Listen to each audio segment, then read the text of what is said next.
Trollord Games. Join the fray.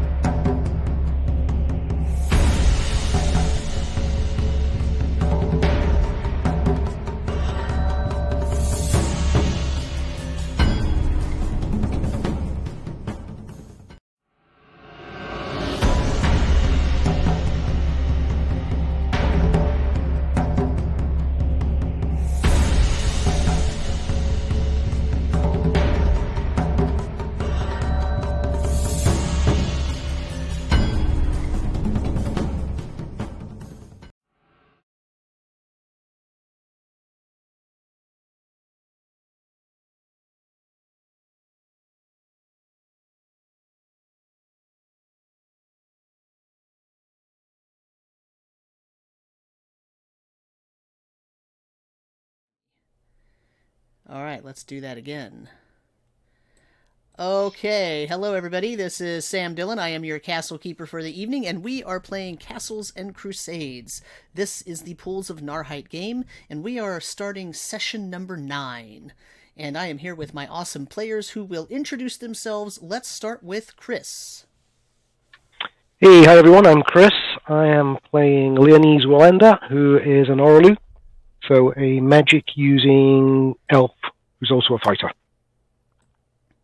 And Alex.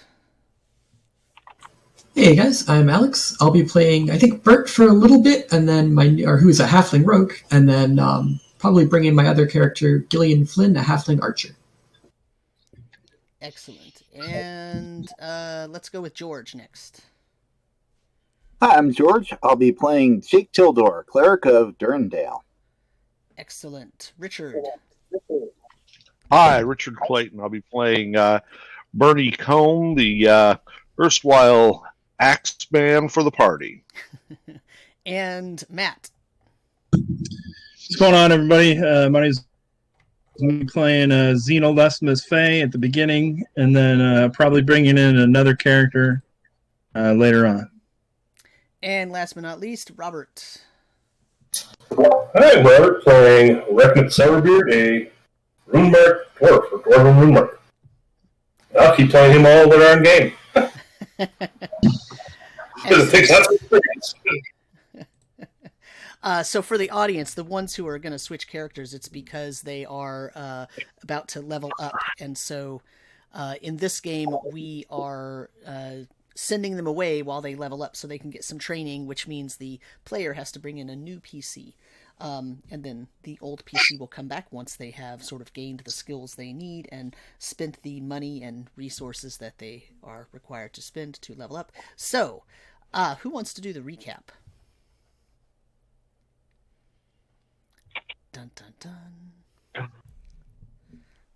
No volunteers. Whoever does it gets extra XP. Yeah, does it entice you to know that I actually give XP for the recap?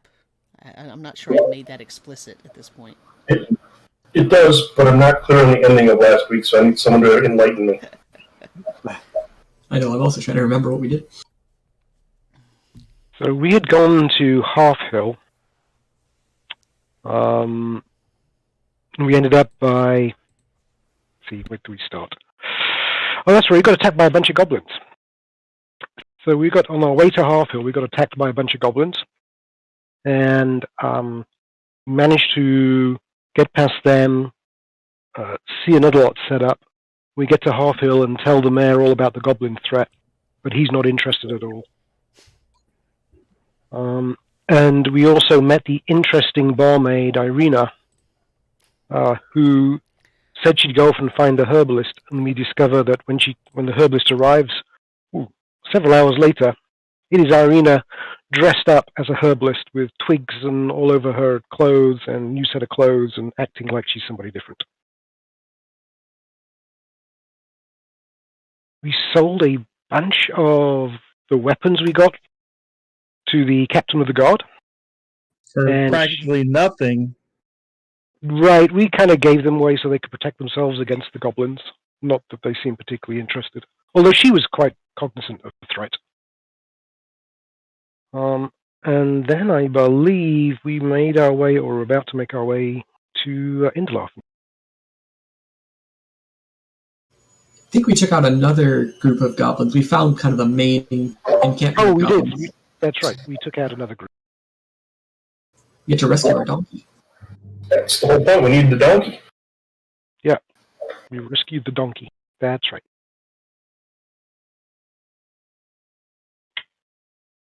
So lots of goblin fighting last week.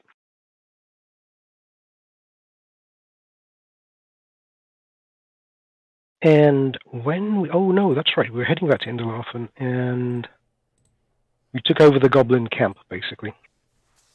And were we setting ourselves up for the return of the other ones, or had we already defeated those? I think we took care of the other ones. I think the lure took them in, and then we just kind of finished them off. That's right. The lure. The good old lure from our... So you decided, right, that you decided that you needed to get your donkeys, right, before you go back to Inderlafen. And that's why you went up there. That's right. And you ran across some goblins on the way there, and you ended up following them up, or you followed their footprints rather, up into the hills, and you found a clearing where they were setting up a big bonfire, and then you found that one of the goblins was a little bit different. That's right. There was an eldritch goblin in there. He was rather nasty. But we did defeat him, eventually.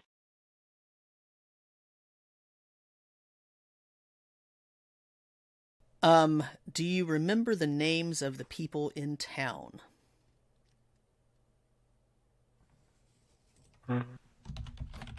Which town? In Half Hill.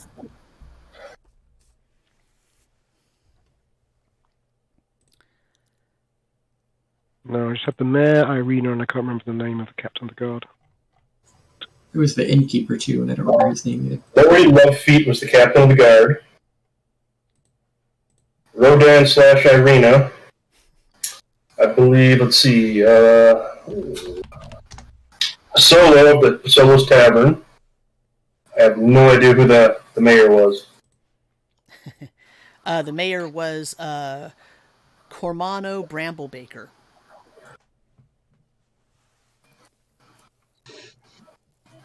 I don't think you ever said that name. I don't know if I did or not, to be honest. It's entirely possible that I did not. I wouldn't remember the name, but I'd remember that it was a weird name like that. Touché. Fair enough.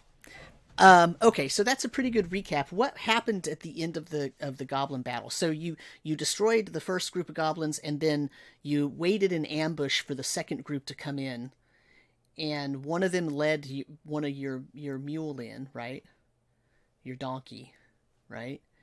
And you were able to guide that away, and you dispatched those goblins pretty handily. But what happened to the blue goblin? What happened to the eldritch goblin when you tried to defeat it? Turn into a pile of ashes? Oh no, did he morph away? It was like a slime thing, right? He like melted. Slime. Turned into a pile of goo. I remember he was particularly weak. Zeno went up and grabbed him like a little baby.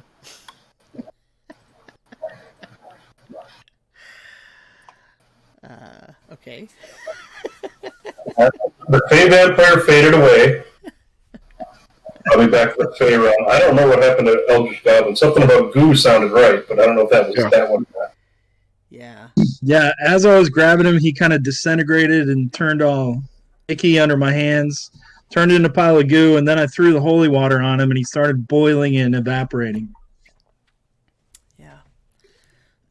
and then that was the end of that. So, okay, so right now you have just defeated the other group, right?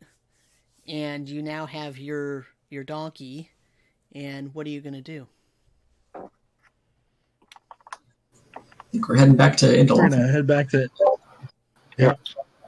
Didn't we have a captive goblin? Yes, you do. We do.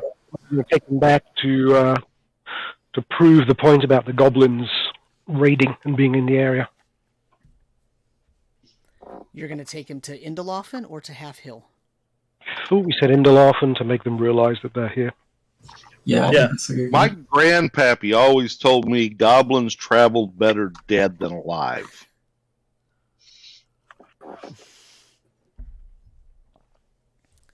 But Just once you saying. kill them, but if you kill them, they only squeal once. That's right. That's You don't enough. kill them, they can squeal all the time. That's It's like a right. squeeze toy. Yeah. A goblin attractor.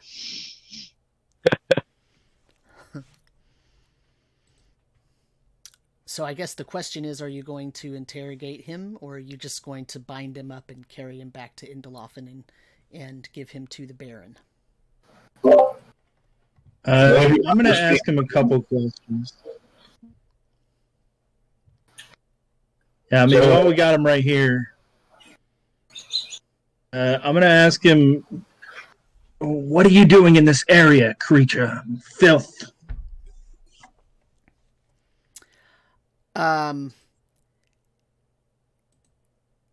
It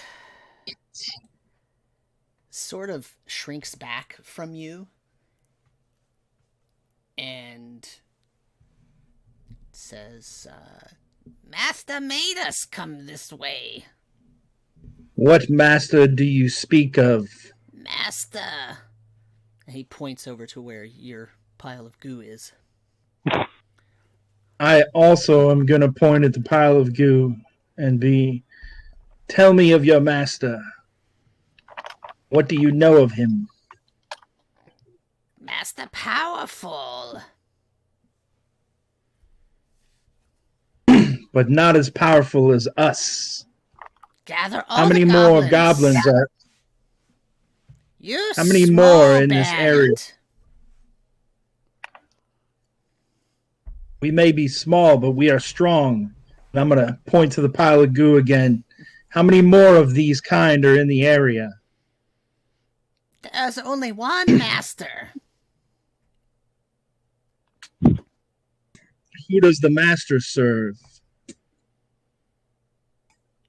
He's kind of puzzled. Master. I'm going to slap him.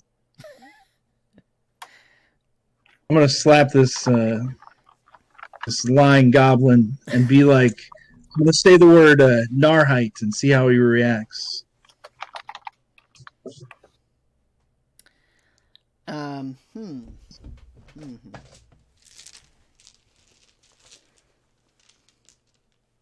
You just say the word, you don't say anything else special? No, not in a sentence, in other words? That's it. Just the word. I just want to gauge his reaction. I'm going to stare right into his eyes to see if there's fear or any kind of knowledge. Surprise. You see surprise. He says, You know, master? Ooh. I'm going to turn my back on this creature after slapping him once more and look at Jake and say, he's all yours.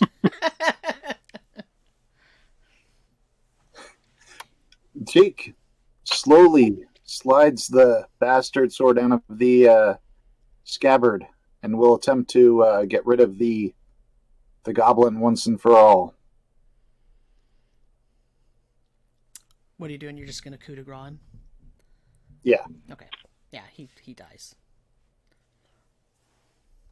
Oh, He tries to put up a no, and then that's it.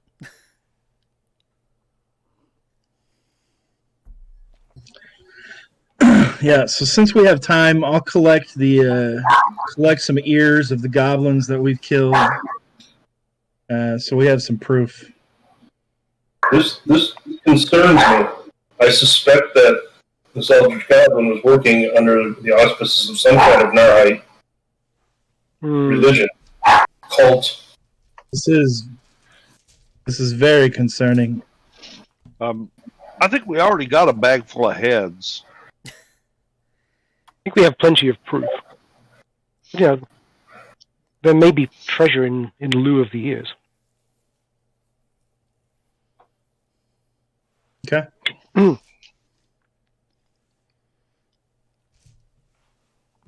So I think we determined last time that every goblin had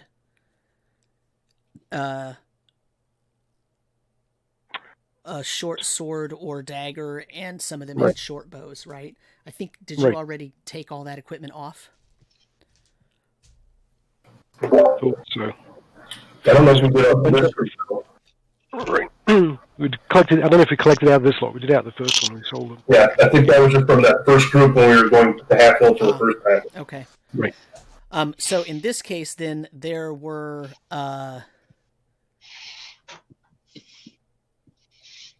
I believe there were 9 in the first group and then 7 in the second. Is that correct? That's what my count is. Wait. Sounds that's about right. 16, yeah.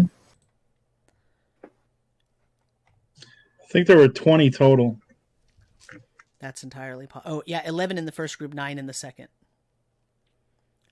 Not 9 and 7. So I'm just looking at my other notes here. So 20 short swords. Yeah, so 20 short swords, 7 short bows, 10 daggers.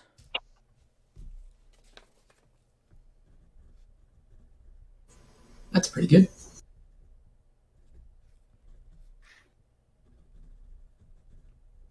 All right. And if you gather up, you know, you go through sort of random pockets and little, you know, that most of them don't have much, but overall you find about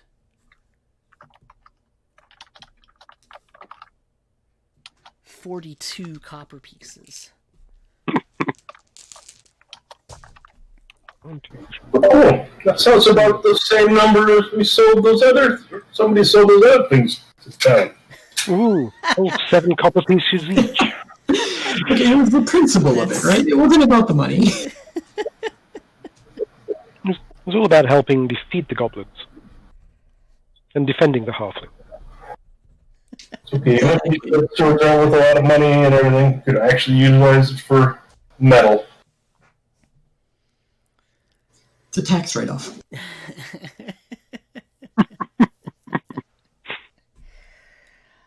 Funny you say that. No. So you're gonna head down to Indelhofen? I think that's Yes. the plan, yep. So With our donkey. actually, why don't you? Who's going through pockets? Let's ask that. Bert will definitely be going through pockets. Yeah. Okay. Yeah, at some point, Leonese will be. Whoever's not going through pockets is probably being a lookout. So go ahead and roll me a Wisdom Siege check, please. Yeah. Whoever's got that for primary, you should be our lookouts. He's too interested in what's in the pockets. I got a 17 prime. Bernie, I got a 5 prime. Bernie, you see the rustling of leaves as if something had moved just around the outside of the perimeter here of the clearing, but nothing else. You didn't really see anything else. Okay. Over in the area where that occurred, I'm going to slip my sling out of my belt, get a stone in it, and quickly put a sling stone right over there in those bushes. Go ahead and roll me an attack roll.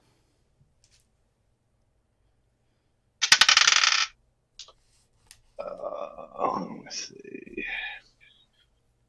That would be a 12.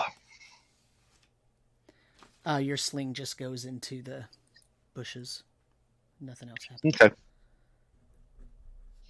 Okay. I'll continue to watch and kind of keep an eye in that general direction. Bernie, why are you attacking bushes? I thought I saw something moving in it. Figured if it was a critter that would chase them out. Sure wasn't wind? Could have been. Again, but if there was something over there, a bullet sling stone flying through there would probably get a reaction.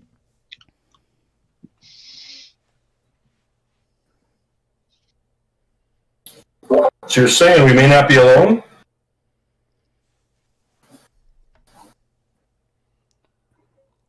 We may not be. I haven't seen anything that said we aren't alone. How many more freaking goblins we're going to deal with?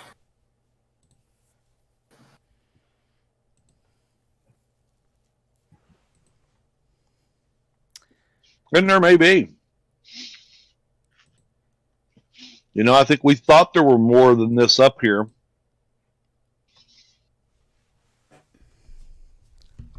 We thought there were a little over 20, and we found a little under 20.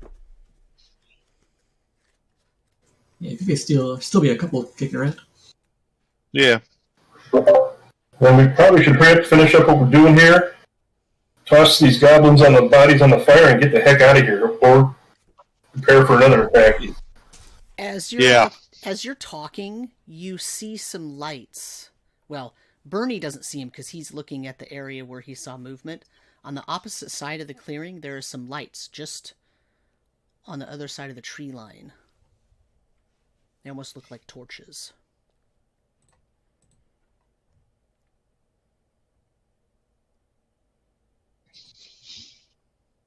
Okay, who else sees this?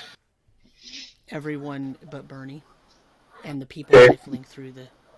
So where did Bernie shoot to? It's like the east or west? Right over there. What do you see? Here, let me mark it on the map here. Just so I have an idea. Yep. So let's put some.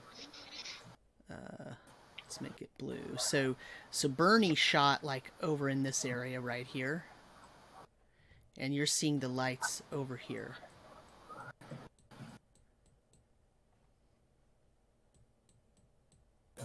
It's like psst, psst.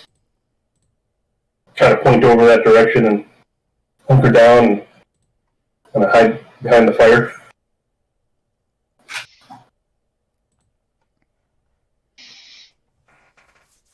Well, I'll kind of glance over where he's looking and see what I see, or where he's pointing. Anybody who takes a closer look can roll me a wisdom check. So this has been a general conversation at this point, right? So it's all been kind of known about? Yeah, I mean, it doesn't seem like they were whispering, so... That's an 11 prime. Reckman's busy gazing into the fire. That is a grand total of... it's wisdom, so it's a secondary anyway. So a grand total of 7. No, 8. Bonus. The lights seem to just float there for a moment. Bernie, you feel a tap on your left shoulder. Okay. I'm going to turn around and look at it. Look at where I felt the tap. As you turn, you feel a tap. Hello there. You feel a tap on your right knee behind you. I'm going to look down behind my right leg. You see Hello there, my friend. a gnome. Like, Bernie, why are you dancing over there with a gnome? Because it's fun to dance with gnomes. Hey! So behind... Are you sure it's not a goblin in disguise? Maybe you should hit him with your axe just to be sure. Oh, okay. That's the test. Behind you is a small gnome. Hello, my name is Bestraholm Morning Dawn, but everybody calls me Trip. I saw what you did to those goblins, and I was very impressed. Well, you were firing rocks at me. I had to get your attention somewhere else so I can properly introduce myself. I saw what you did to the goblins, though, and quite concerned that they're in this area, especially the blue-skinned one. It was very impressive how you took care of them. Well, I'm glad you were impressed. What brings you out to this area? Well, I'm looking for, as you can see by my garb, He's wearing studded leather, but with like brown, earthly tones underneath. I am a druid of some renown in this area, and I was inspecting the forest. I've had a sense, a feeling, a whisper in the winds, if you will. The creatures are talking that evil is afoot in this area, and it's my duty as a primal druid to come see what I can do to help out the forest. I've never heard of a morning dew. Can't be that renowned. Morning dawn, my friend. Morning dew. Those gnomes are such blowhards. I can't stand them. Yeah, I haven't heard of the dust on gnomes either. Well, we don't want to talk about them. But morning dawn, Bestrel home, morning dawn, at your service. I was just on my way to Endelophin. Where are you headed? Well, we're headed next, I do believe. If you like, you can join us. I would love that. Thank you. Do you have anything to eat? We have goblins. Well, we got lots of goblin. We got some goblin goo over here. These creatures are disgusting. Sure. What about some elder chili? I'll break out some rats, hand him some. Oh. Thank you. You're Your welcome. kindness knows no bounds. Well, if you know what we sold some gear to in the last town, you would agree.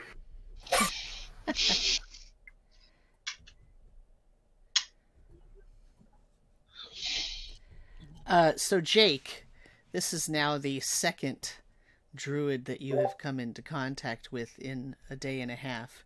That seems kind of sketchy. I think that's right. How do I know that you're a druid? Well, didn't you notice wearing the brown, lights he said he's a behind you? druid.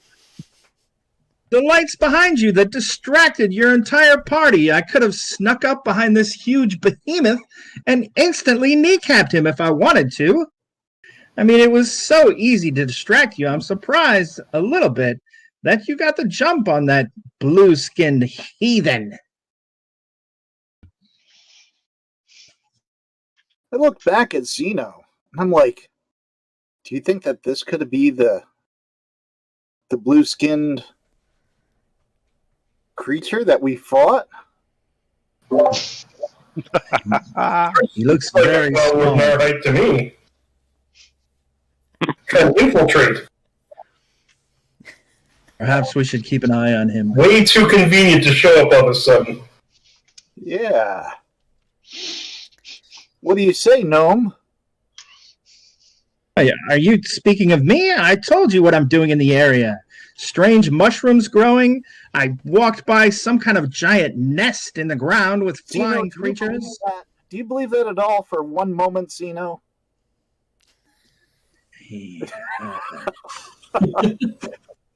Perhaps we should keep an eye on him. Dude, we're going to be horrible for bringing new characters, I can already tell. Awesome. We're awful.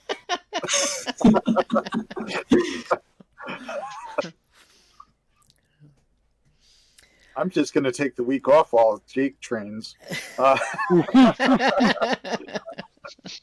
Well, you can take me at my word. Regardless, I am heading to Endelophin.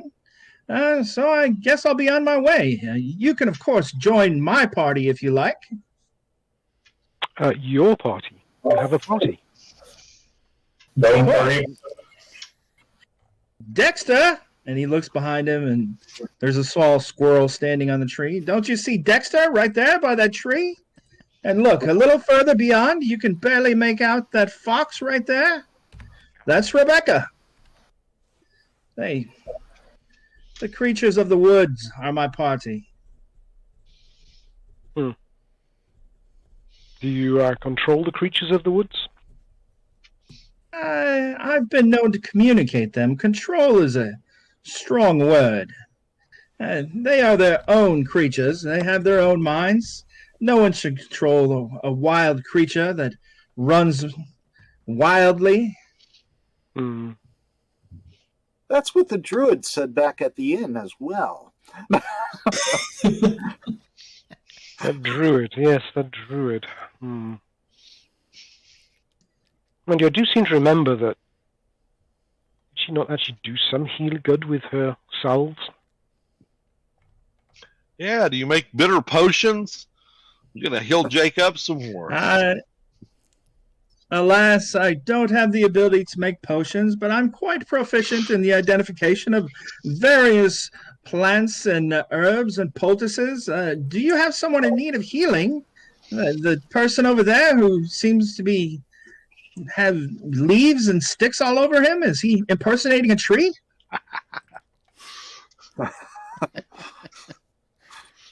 Yes, I am. Trying to blend in with the natural surroundings. Excellent. Nice camouflage, if I do say so myself. This pine pitch doesn't come off easily. Do you have a remedy for that? Redmond pulls out his dagger. Here, let me pull that off for you. It's in the oddest of spots. Oh, let me get a torch from the fire. Yeah, that'll help. So you're going to make your way down the hill then? Yes. What's your marching order? Morning Dew is leading, because we're following his party. That's right. Morning Dew and the squirrel up front.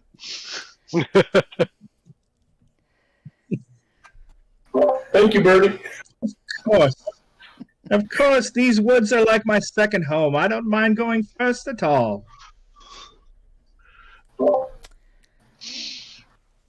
So Morning, Dawn, and then who? I'll go next. Okay, Morning. And then Leonese will go. Leonese, okay. Right, it'll fit in the middle somewhere, so we can watch both ends of the party to make sure they're safe. Okay. Bert will go next. Follow after. So who's in the back? Zeno, Bert, or Jake? Bert will go in the back. Jake can't go in the back. That last time he got ambushed. No. So did Bert. Yeah, that's true. You didn't get hurt, Bert. Yours fine. Jake's over Not as much. daggers into himself. I get Zeno and Bert will walk side by side in the back. Okay.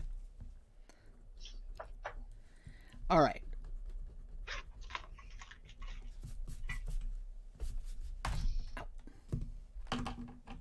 Okay, so if we pull up the map here, oh, that's the wrong map. If we pull up the map, nope, that's the one. There we go.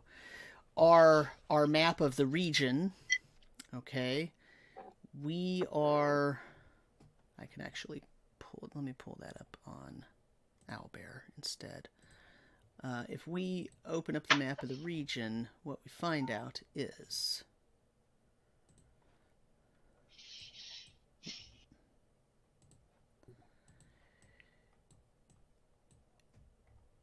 so you were right around here. Okay. So you're still quite a ways from Indelhofen. All right.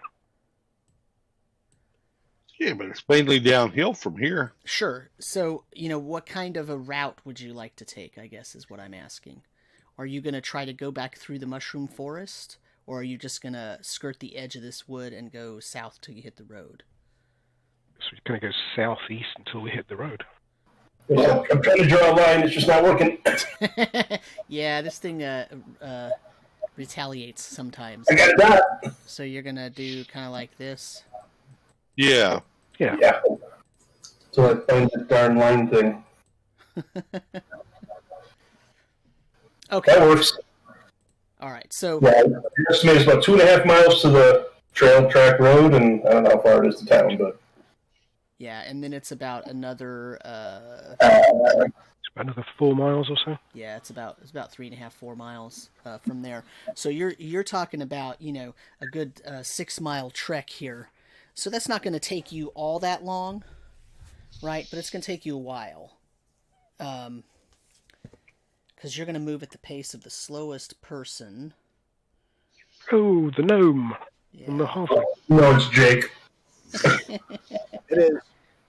The donkey's probably moving faster. I'm holding fast to the donkey to keep up. Yeah. Donkey.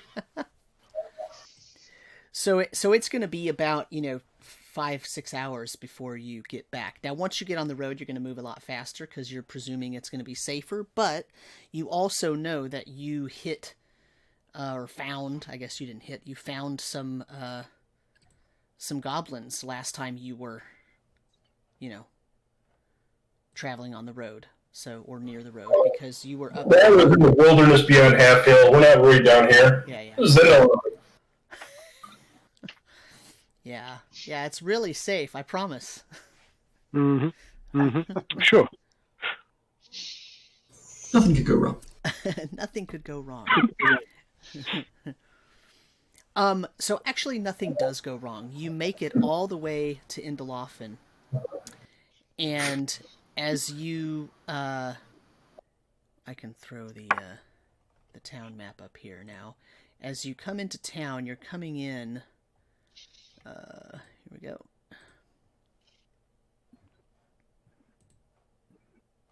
Maybe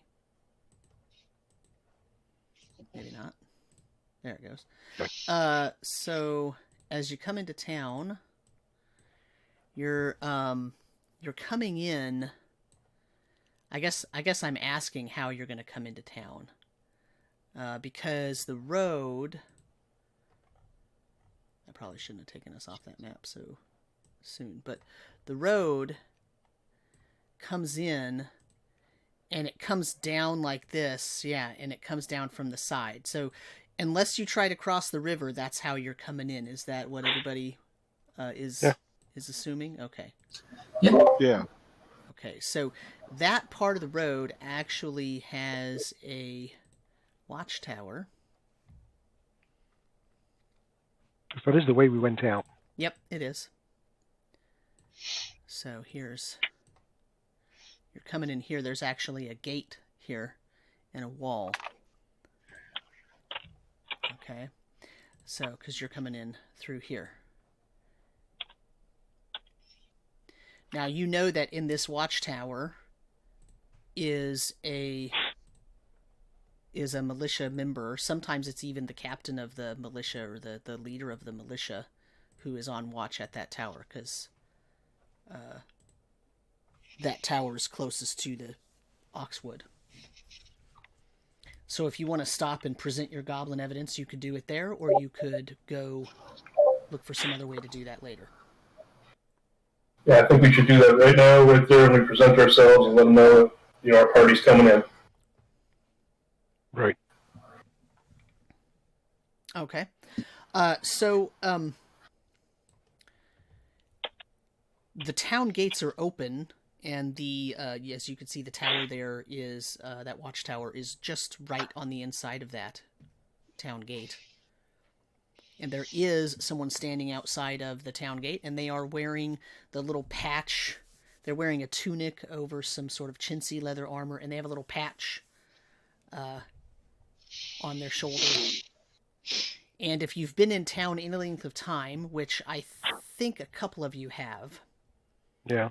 you know that this person is Derngath, the captain of the militia. Durengath. Derngath.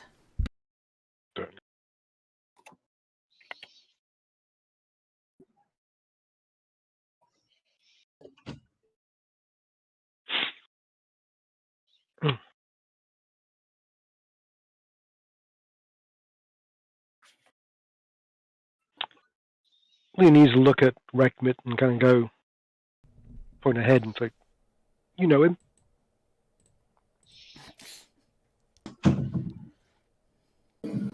I'll go up and say, hey, Derngath, how's it going? Hey, Coming back Rabbit. little expedition we were doing out in the mushroom area. Oh, you went up to the foretop, huh? We were up in that area. Ran into all kinds of weird stuff. You guys notice any goblin activity going around lately near the town? Not really. I mean, you know, those little buggers are always all over, but... So, hey guys, whoever got all the goblin stuff, bring it up here so Dringast can see it. Because we I'll bring found I'll bring up the bag of heads and dump them out right at his feet. we found a small party north of Half Hill. But we found this right up in the Foretop Hills, only about 6 miles from here. And There are about 20 of these guys. Some Trip is going to strange leader. everyone's knees and legs and come out in front and say, "Yes, me and my friends, my party here, dispatched them very quickly, and we expect to be paid handsomely for this bounty that we provided and for the information. Information is not free." I popped him right on the head or in the nose, whatever.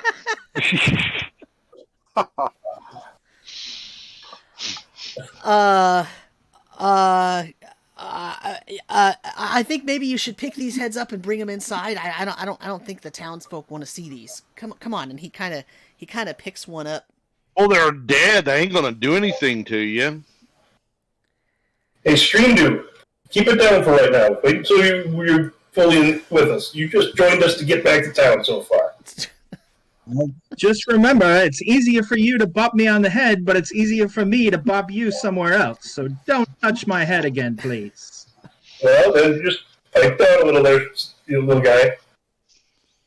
What colored gnome is he? What's your skin shading like? I hadn't thought about it yet. Okay. I think Rick's going to turn out to be an awful dwarf. So yeah, Derngath. barely taller. Say that again. Nothing. Go ahead. Derngath starts to like pick up the heads and carry them inside because he doesn't want them all over the ground outside. And as he does so, he kind of leaves the door to the watchtower open. So I start grabbing them and shoving them back in the bag while I can, and I'll take them back in there. Take them in there. Where do you want them dumped out at? Why don't you leave them in the bag over there in the corner? Okay. I'll go put it in the corner. Thank you. So how many did you see? Total of probably at least 30. Close to 30, but there were 8 to 10. Well, hang on. Were those goblins that we avoided north of Half Hill, guys? Yeah. So there was probably close to like Killed 15. the first 5. There were about 7 or 8 in the group we skirted around, and So then there were 20 or so. So there were a good dozen north of Half Hill that we ran into, and some that we avoided. And then up in the Foretop Hills, there were about 20. And then settled down. They were hanging out watching the road from that big copse of woods halfway between here and Half Hill. And they were terrorizing donkeys. Yes, they were. And they seem to have a very elderly mage with them. Very different. But we dispatched him. An elderly mage? Was it that... Was it him?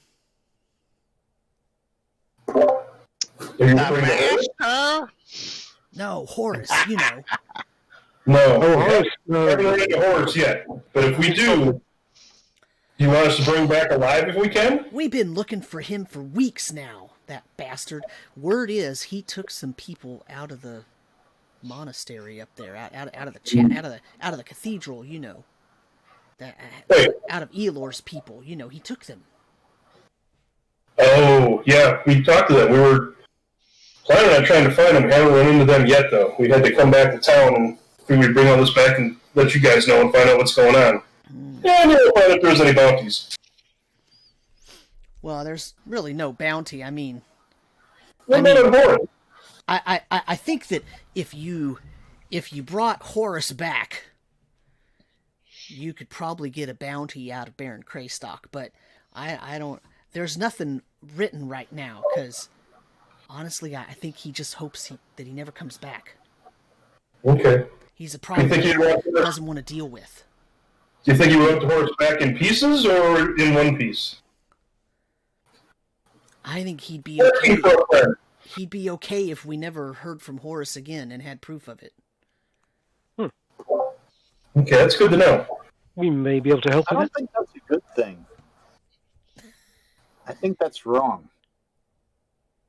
Hey, look. I'm just saying.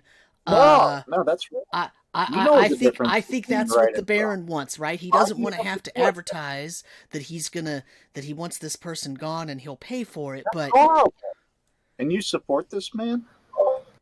Is that what you're doing? Jake, it's okay. Calm down, Jake. Just like killing goblins, dude. They want him dead. Let's kill him and get the money. Lenny kind of looks at Jake and goes, "Really? You're the one who just killed that that goblin who was tied up. It's evil. Well, so's this mage. He's bringing people to life. Well, necromancy. If the captain here wants him dead too, that's evil, isn't it? No, he's protecting. We got a lot of people here. I didn't say me. I just said the Baron. And if you're suggesting that I shouldn't support the Baron, who is your allegiance to? Jake. I'm sorry, Durandale.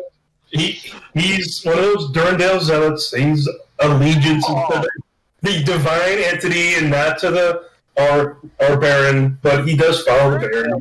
He's from a village, small little hamlet way out in the middle of nowhere. He's kind of a rube when it comes to this big town atmosphere. Just excuse him and just don't worry about it. I'll make sure he's quiet in town about politics, because that's not his forte. He got roughed up a little bit by a turkey raptor, so he's just a little off of sorts right now. You don't know what that turkey raptor did to me. No, I think we saw you thought it was Durandale and tried to bring it right into you. And then there was this druid. Not that one, the other one. That was horrible as well. Yeah, I recommend you don't talk bad about the Baron. We'll do our best, sir. I think he's a little stressed right now. He's had a rough trip. He really has. Oh, Jake has just had it rough. Jake had a really rough time the last week. Took too much. Bad trip. Okay, so what do you want me to do with these goblins? You want me to go ask the Baron if he'll give you money for them? Yeah. Yeah, money sounds good. Never goes wrong. I would just say, if there's a bounty, great. If there's not, we're just glad to help serve the town and the goodwill. Jake, be quiet. You're ruining our chance here. We definitely want the bounty. I mean, go kick him in the shins a little bit. Light him up. I can't guarantee a bounty. That's okay. We understand. It's just a pleasure to serve.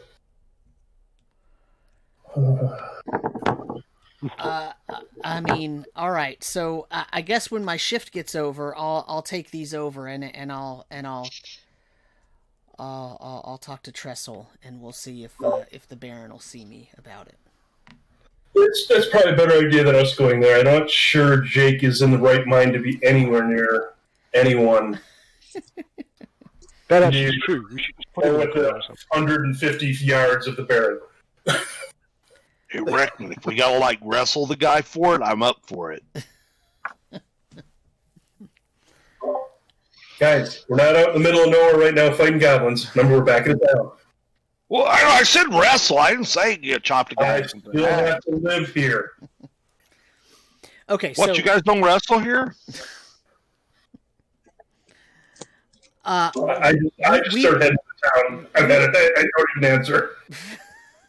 Derngath says, we wrestle as part of our training.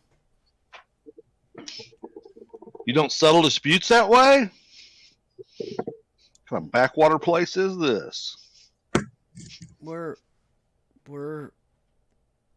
civilized. Hey, anyone else want to get in trouble, come with me into town. You and Bert and Jake and maybe get arrested. You stay there and keep going. I'm going with you. We'll just be in jail for a week. Oh, well. I don't want to wrestle. We'll find somebody else. Okay, so what are you going to do in town?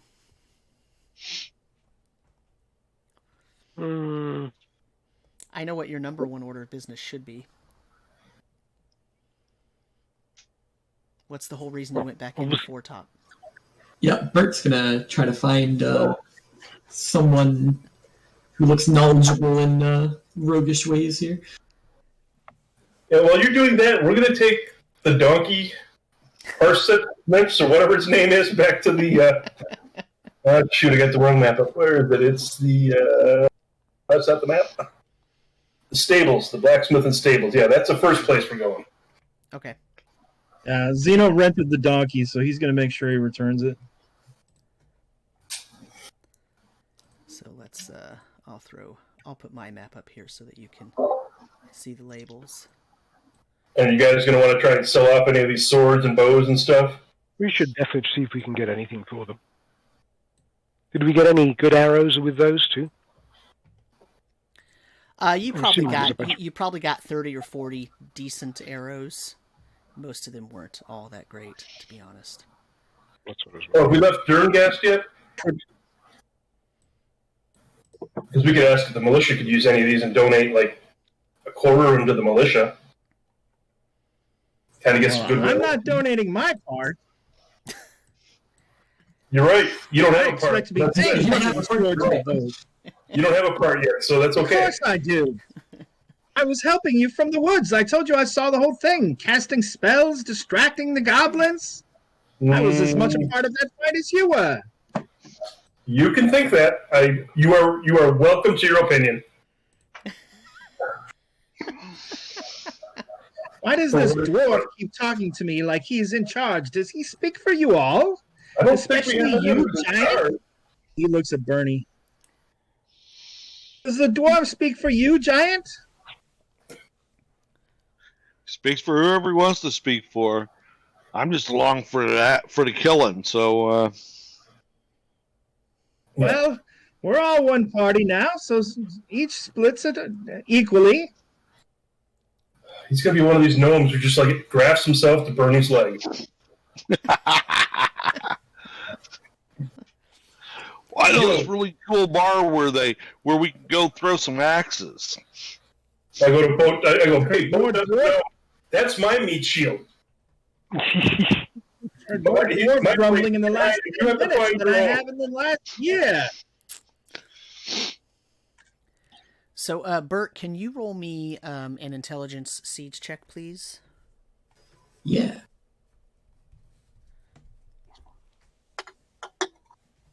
That'd be 15 total. And that's not prime for you. Yeah.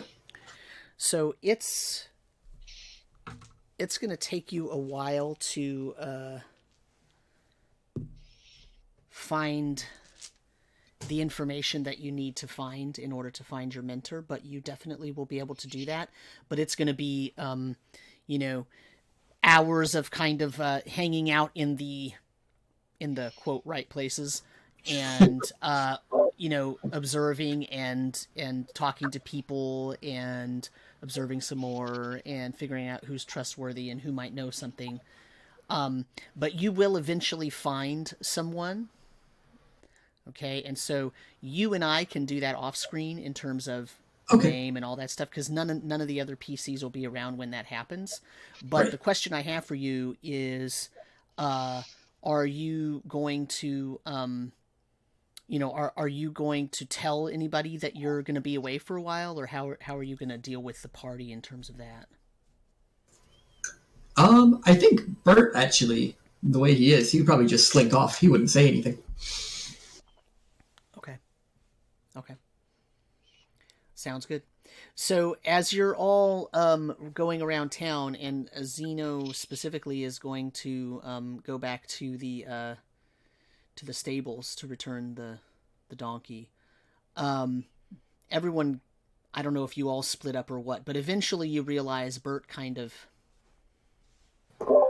went off and didn't make a big deal about getting his portion of the spoils or anything like that. Of just kind of Jake, disappeared. Did you see where Bert went? Well, no, he said about going to the right places, and I was offering to take him to all the right places, like the Temple of... but he said no. Yeah, I think your right places and his right places might be a little different. Well, I spoke with your fellow Bert before he left quite extensively. We chatted for quite some time, a few hours, and he told me to take his portion of the proceeds from the sale of the weapons and hold on to it for him. We've become quite good friends. I've been through a lot. I'm not speaking for the group, but I think we will take that under advisement. Maybe we'll make sure we talk to Bert, though, before we, if we see Bert again. I may have been struck in battle. Well, he'll be fine. I may have been struck in battle a few times, but I know Bert. Bert's a good guy. I'll stand up. No, of course he's a good guy. We're almost best friends. Uh-huh.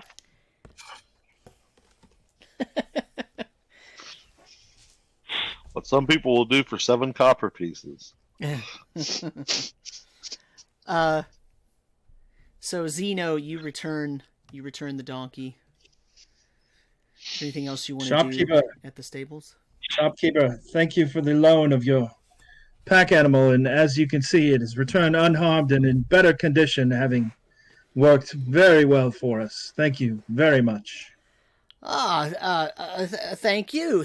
Anytime that you would like to rent a donkey, feel free to. And as he goes to like pet the donkey, it kind of like shies away, like it's afraid.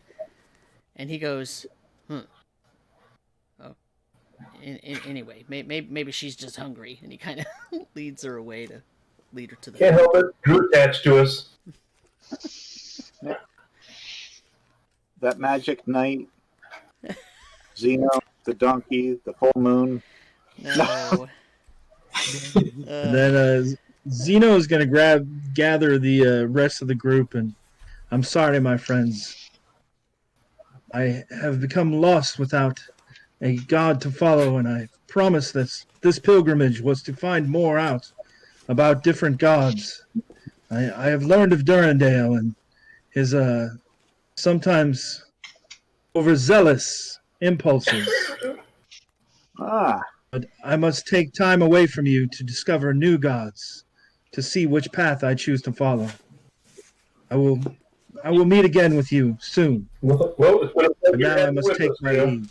Been a pleasure. Calmer be with you. And he's leaving before the spoils are split up, so there's another one gone. You can give my share to the little fellow. We'll make sure that Bert gets it. The littler fellow.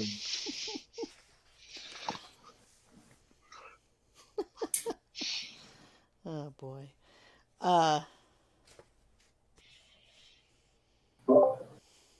know I'm going to have to get some more rations and stuff like that. Did everyone get rope that they needed like last time? Yeah. I think I'm down to like 2 or 3 rations myself. Yeah, I think the store in Half Hill had a little bit, but not a huge amount. All they had was tools, farming implements. They did have rope, so everybody got rope. But in terms of anything specialty, they did not really have anything. Remember, they had hemp rope, and then they had some spider silk rope that was quite expensive, and then they had some regular silk rope. And I think everyone just bought regular hemp rope because it was so expensive. Yes, we did. Otherwise, Yeah. So how much can we sell these weapons for? So, are you going to try to sell them to one of the shops, or are you going to try to sell them to the militia, or what's your plan there? I would say we should donate a quarter of it to the militia if they can use it, and try and sell the rest to the shops and or the blacksmith. Even if it's just raw material, Sounds the like- shops don't want like the swords. Yeah, let's make sure we look over we donate the worst part of it to the militia. They may not want them because they're goblin, but who knows? But we got a better chance to sell the better ones. Just saying. I understand your sentiment. I'm also trying to keep us in really good stead here in town because, Oh, okay. Well, as far as I know, with Baron, if you start getting around that you're talking bad about him, that can not just be on the person talking about it, but all of his known associates. So they tend to. Our family's always at least been in good stead with the Baron, but I can't just, it's better to just keep the wheels who's the greased. Baron guy think he is? That people have to be in, awe of him or in Well, good standing with him. I believe the leader of this town. The one charged. Yeah, well, that's kind of how it works out here on this island. As part of this kingdom that we're part of. Every town's got a leader that's in charge.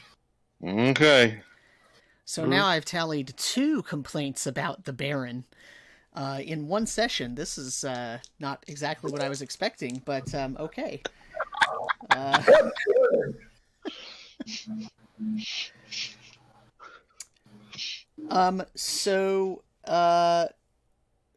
So you're gonna donate some portion of it to the militia. What portion are you donating? A quarter of it. A quarter? If they want it. I don't know if they want the swords, the short bows and arrows and stuff, but if they want it, we donate a quarter of it. That should at least gain us some goodwill back. They'll take whatever you donate, but everybody has to be in agreement about the donation. Right. I'm fine with that.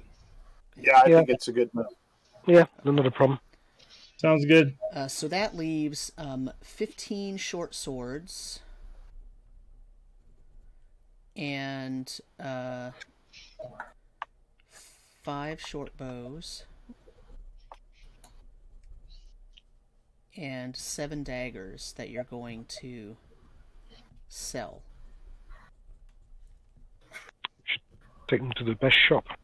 And I assure you guys, us donating stuff to militia, that'll get back to the Baron in some form or way, and it may, not saying it will help, but it definitely can't hurt. Just like donating to the abbeys and stuff. And trust me, I know that anyone wants to hold on to any wealth I can. I come from cabbage farmers, and doing the stuff I do is very expensive if you want to start doing alchemy. So, recommend, which is the best store to go to? Probably, if we want to sell the swords and daggers, the best would be to go to Leuven's General Supplies, I suspect. And for the bows, potentially Gellin's, the fletching and bow dude, would be my best guess. Okay, you know them. Because I don't think we have anything that would go to Willem's Finery, because that's all fancy stuff that does not have to do with stab, and poke. It might be worth taking the swords to the blacksmith and just have him melt them down.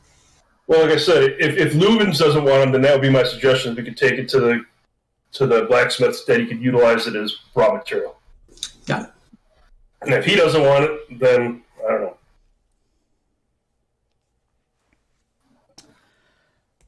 Okay, so you're going to take it to Leuven's? Yeah, we go to Leuven's and Gellin's, try and sell the swords and daggers there, and like the bows and arrows to Gellin's if no one needs arrows. Okay. So here's me as the CK asking a question.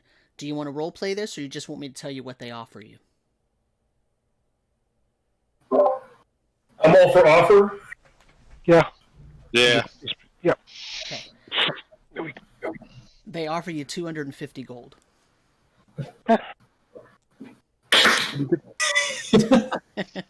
We drop them and run out the door after taking the gold. I wait for the gold. Seems fair. Okay. Seems fair, yes. Pretty good to me. Well, gentlemen, I wasn't expecting that. And lady. Or she-elf. I'm not sure the proper pronoun. Yeah, it's fine. I'll just refer to her as the shelf.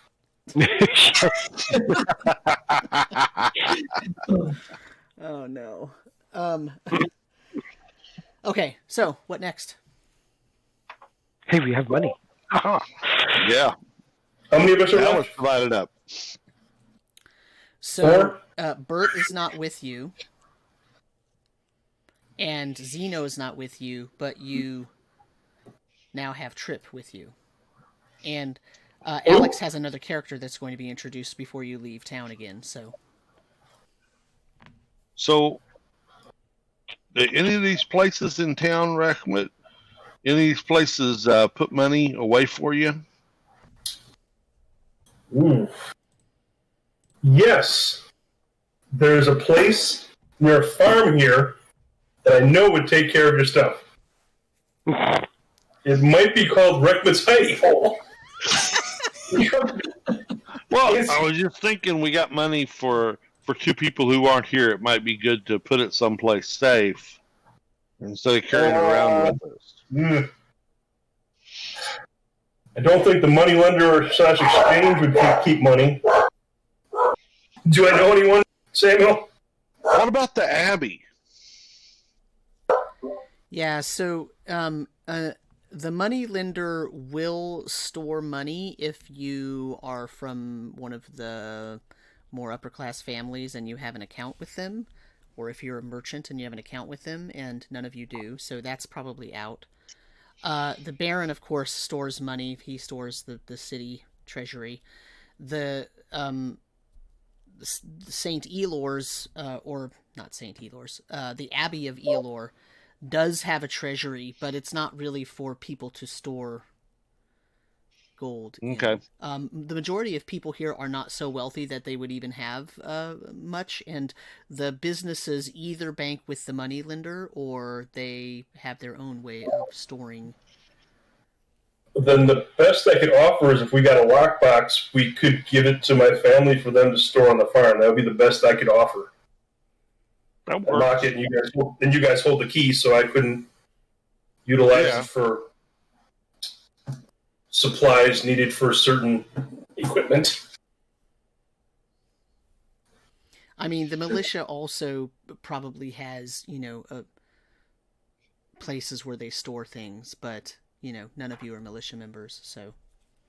Yeah. Maybe once we donate enough to them, they'll let us. I mean, probably if you asked Derngath, he would say he would store it, but, I'm not sure how trustworthy you all think of them as at this point. Yeah. I don't know if we have our reputation enough that they wouldn't mess with us. The only other thing we could do is basically exchange the money up to this platinum if we can, and that it wouldn't take up as much space, and either hold it for them or, once again, get it into like a lockbox and somewhere safe. Well, we can see what we have left after we've bought any supplies we need. That is fair. I mean, we should replenish the group's supplies because everything was utilized as part of the group. So we definitely want to get bandages, torches, and rations. Mm-hmm. Okay. Does anyone else need anything else? So how much are we getting a piece? You got 41 gold, 6 silver, 6 copper. Basically, 7 copper, I guess. Plus, you got the 42 copper pieces and the from the. So that's an extra 7 copper. Right. So, For the original character set. Right. 41 gold.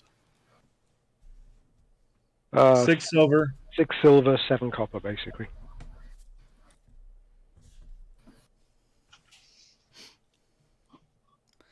So again, I don't necessarily think it's not necessary that we roleplay you buying things as long as there's not something special that you're looking for. And in general, right now, you can buy anything in the Player's Handbook or Adventurer's Backpack, and it's at a 13% markup. So whatever cost is in there plus 13%, that's what they're going to charge you.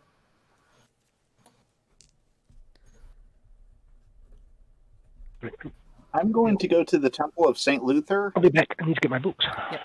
and donate 10 gold pieces Okay. for all their healing and the use of their 3 acolytes, to further the good in the area. Okay. I'm going to ask about Horace as well. If they know anything, if he,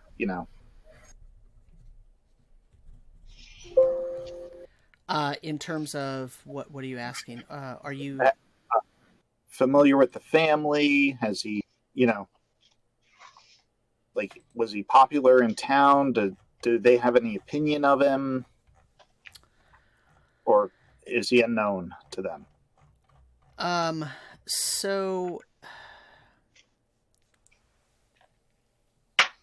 Come back tomorrow. no, they of course have heard of him, if only because of what happened, but they tell you that, the Logancic family line, it's Horace Logancic. The Logancic family line used to actually worship at the House of St. Luther. And then they sort of started, their family sort of split, and Horace started taking himself and his male children over to the Abbey of Eilor. And for a while, the women in the family would still visit the House of St. Luther, but eventually that amount trickled down, and they assumed that the rest of them went over to the Abbey of Eilor around that same time. So, yeah, they don't really know much about it. The Logancic family was not a supremely wealthy family. They were trying to build up a business, and it just never seemed to work. They tried to be fishermen, then they tried to buy and sell goods through storing things and then selling them, and they just weren't very good at their endeavors. They tried to have 2 or 3 businesses in the past 10 years, and they all seemed to fail miserably. And somehow the family always had money to fall back on, but after Horace was caught in the graveyard, the whole family left. He was chased out of town, and the whole family left pretty much the very next day, and no one has seen them since. And I'm sorry, how long ago was that again? He was caught, what was it, 2 weeks ago? I need to look it up. I don't want to tell you the wrong thing. I can't remember the exact time. I think it was 2 weeks before we met, so I don't know how long I was going to say, it was a while before we arrived, right? A little while. But it might have been close to 3 weeks now. How long have we been together? It's been at least 5 to 7 days. Yeah. And different question. Do they still have... What happened to their home in town? There we go. That is a good question. Hold on one second.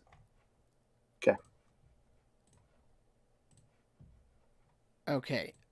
Their home, they actually lived in one of these tenement buildings. Their house that they used to have, they sold because they couldn't afford it. And they used to live in, these tenement buildings over here in the southern area of town. Those are sort of run-down apartments, almost. kind of like apartments. I mean, there's no such thing back then as apartments, right? But Right. it's kind of like that. That's the idea of them. They're basically like flop houses for poor people.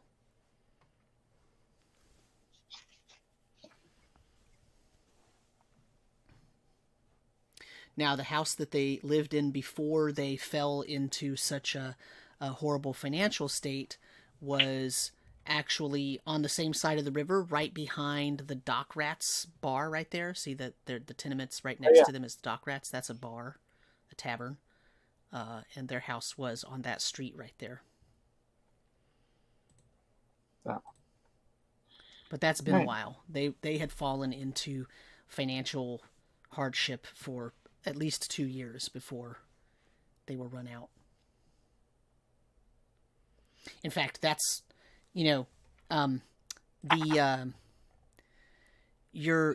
Alistair, your contact at the House of St. Luther, he thinks that part of the reason that they started going over to Elor was that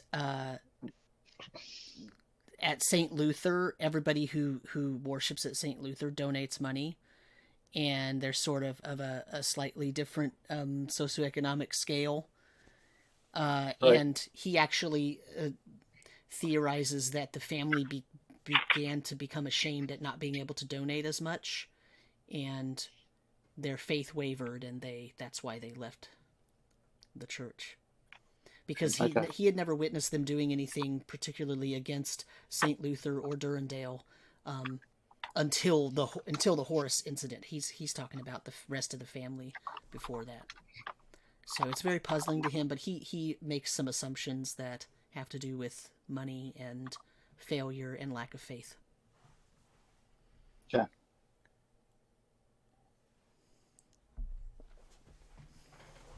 So not a ton of good information, but a little bit.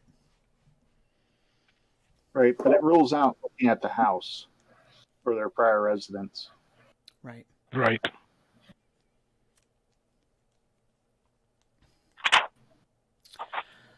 So what's everyone else doing? Because we have to bring Alex's new character in. Well, I would like to go looking for some armor. Okay. Yes. Because I've got ring, and I'd like to find out what I could trade that in for. What I would get on trade in, so I could kind of get an idea of what I could buy and what they have in stock. So you're probably going to want to go to the blacksmith for that. Okay. Okay. And the blacksmith's name is Prot, P-R-O-T. Okay. And he runs a pretty clean shop. You can tell it's very clean. Most of the work that he does is work for the town. So weapons that he makes are usually for the militia and not for, individual purchases. There's just not a large call for that. Same with armor. He can make you armor and size it to you and make you exactly what you want, but it's going to take a while. He doesn't have a stock on hand because he just doesn't carry that sort of thing. Stock on hand. Okay. So what would he offer me for my ring mail? Let's see. He's probably going to offer you...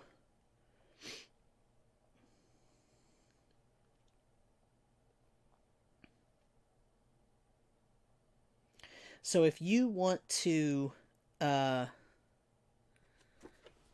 make a trade,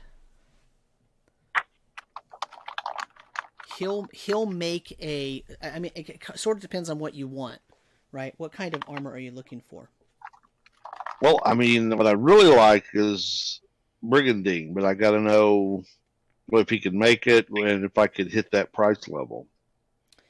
Yeah, he can make it, and you're probably, if you trade in after, he's kind of looking at the condition of your ring mail that you're wearing right now. Yeah. He'll probably give you a 50% value for your ring mail. Okay. Right. So that's about 15.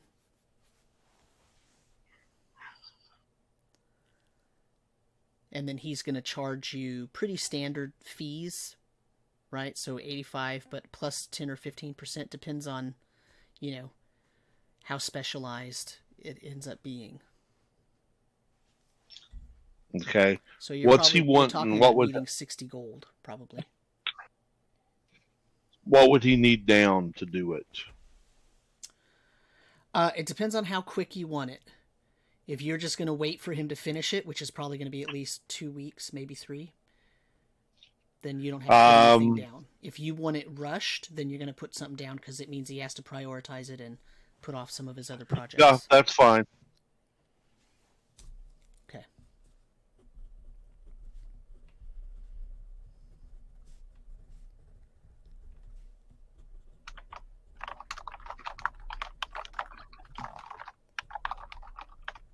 Okay. So he shakes your hand. I mean, that's all. He doesn't need to write anything down. Okay, I like that. That's Yeah, down my alley. He pulls out like a weird measuring stick kind of thing, and he does a few measurements. And he takes a little sharp little mini pickaxe almost, and he kind of knocks some information into a piece of wood, and he just puts it down. He says, "Okay, that's all I need. I'll start working on it. Give me about 2 or 3 weeks, and come back, and then I'll size it for you, and I'll be able to adjust it." Okay, great. Thank you. Okay. Anything else? Well, Leonese is kind of looking. She realizes there's no elven armorers around here, so metal armor's out, but maybe some boiled leather armor might be available instead of her hide. Yeah, so you could probably find that maybe at either Leuven's or at Willem's Finery. Okay, so she's going to go wander around the stores, see what she can find. If you actually want something elven made, probably Willem's Finery is the place to go there. But they may know some elves that could make me some Right. metal armor. Yes, good idea. Yes, Linny's actually do that as her first port of call. Okay. And she walks in and she'll look around, but she's really looking for information about someone who could make fine elven armor. So when you get into Willem's Finery, this is probably the nicest building in town that you've been in. It is very well decorated. It is guarded. There's actually 2 sort of paid guards outside. It has everything on display and very well laid out, nice and clean. And there are 2 people in there, 2 humans, a man and a woman. And they're obviously the owners, because they sort of, when you come in, they sort of immediately come to attention and start paying attention to you. Introduce themselves as Willem and I just looked at this, I forgot the name. At Willem and Leona. And they are able, they say, to get you anything you want. They don't have anything elven in stock right now, but they can surely get it. But they usually don't disclose their distributors until they have the piece in hand, because they like to make sure they authenticate everything before they try to sell it. Okay, it is important that this is elven-made armor. Otherwise it is worthless to me. Mm-hmm. And what sort of armor set are you looking for? Provided it's elven made. Maybe a lot to go for, but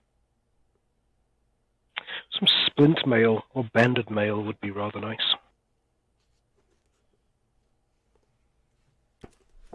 Their eyes get a little bit wide and they say, well, that is quite expensive piece of armor that you're asking for, especially if you want it to be touched by the elves. This is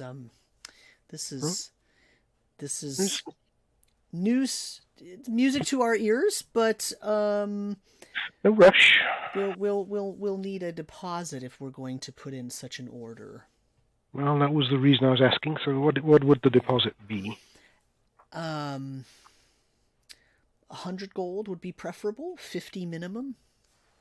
Mm-hmm. And how long would this take to procure? I've got 2 areas I might be able to procure it from. If I can get it from my preferred first area, it's probably going to take 2 weeks, maybe a month. It depends on if it has to be produced or if there's already one there, and then it can be shipped here. The second choice is much farther away, so it's going to be a minimum 2 months. Okay. Well, given the uncertainty, I'm happy to give you a 50 gold deposit. Okay, very well. Okay. All right. I will put the order out and we'll see if we can get an estimate on whether there's a piece that would be suitable to send or if it's going to have to be produced and how long that will take. When you're back in next time, give me a few days to find that out, maybe a couple of weeks. It's depends on the weather and whatnot, because of course we have messengers that have to run for us. So indeed, that's fine. I'm prepared to wait for that. Okay, excellent. If you give me just a moment, I will look at some paperwork. And he goes to the back and he gets out this like fancy piece of parchment and he writes up, and he says, so here's your receipt for your 50 gold that you've given me, and if you could just sign on the bottom there, and then I'll sign on the bottom and we'll stamp it, and then I'll make you a copy as well if you'd like. Indeed, that would be good. Okay, so he does that, and it's all fancy. It has a nice stamp on it and whatnot. They're doing their best to prove to you that they are high quality, not just clean, but also high quality. So, yeah. Whether you think they are or not after this is up to you. But...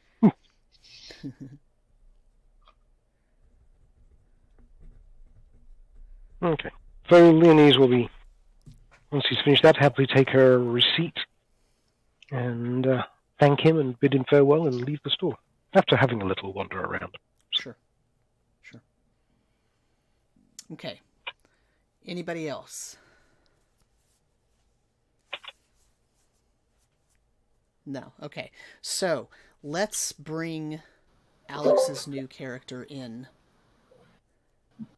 Alex, do you want to talk about your new character? Oh, Rekmit, what? Just quick, while everyone else is doing the thing, Rekmit would have headed back to his homestead, to have his family, dropped off a bunch of gold to his neckband, and then met everyone else back wherever they're meeting the new characters. Sure. So, Alex, do you have any ideas of how you want to bring the new person in? I was thinking if they do end up meeting up at the tavern at some point, I'd probably catch up with them there. Okay.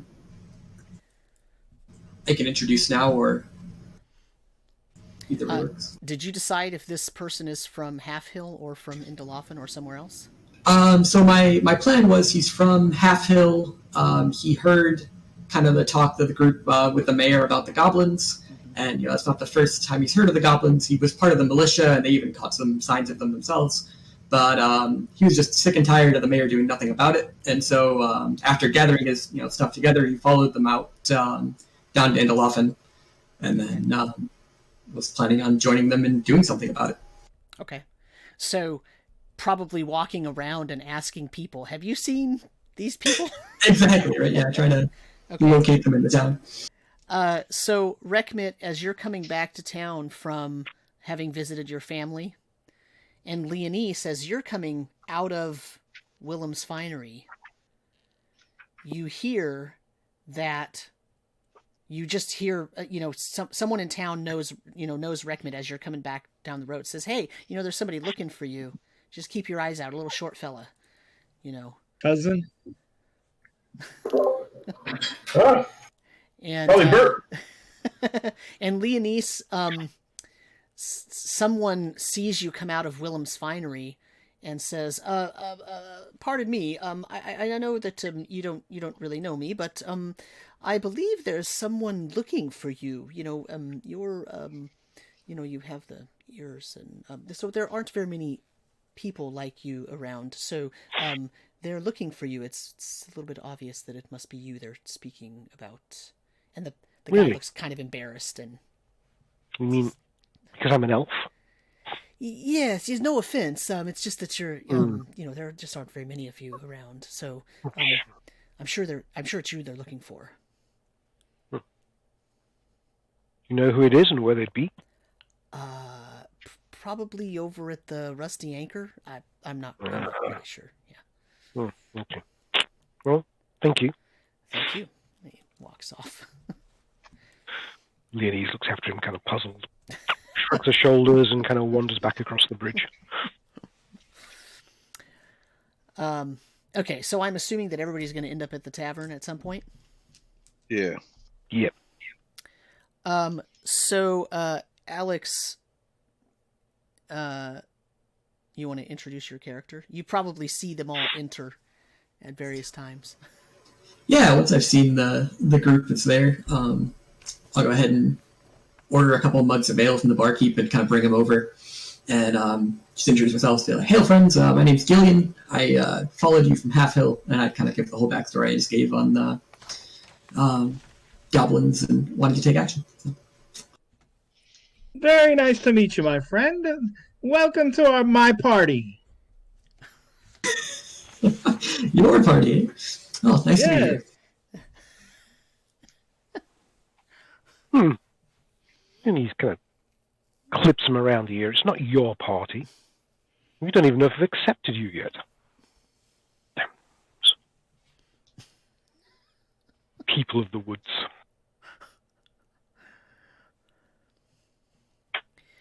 So, Gillian, you know that in Half Hill, the barmaid Irina, your family has known her family for a really long time, and you also know that she sort of pretends to be this herbalist druidic person named Rodan, and so it's possible you have a I won't say healthy distrust, but let's say healthy distrust of, Yep.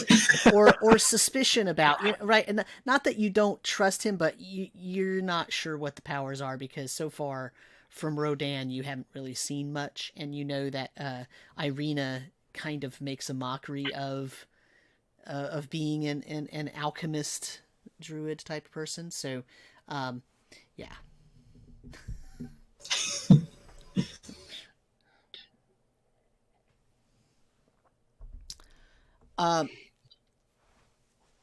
So, as you're all standing, talking, whatever you're doing,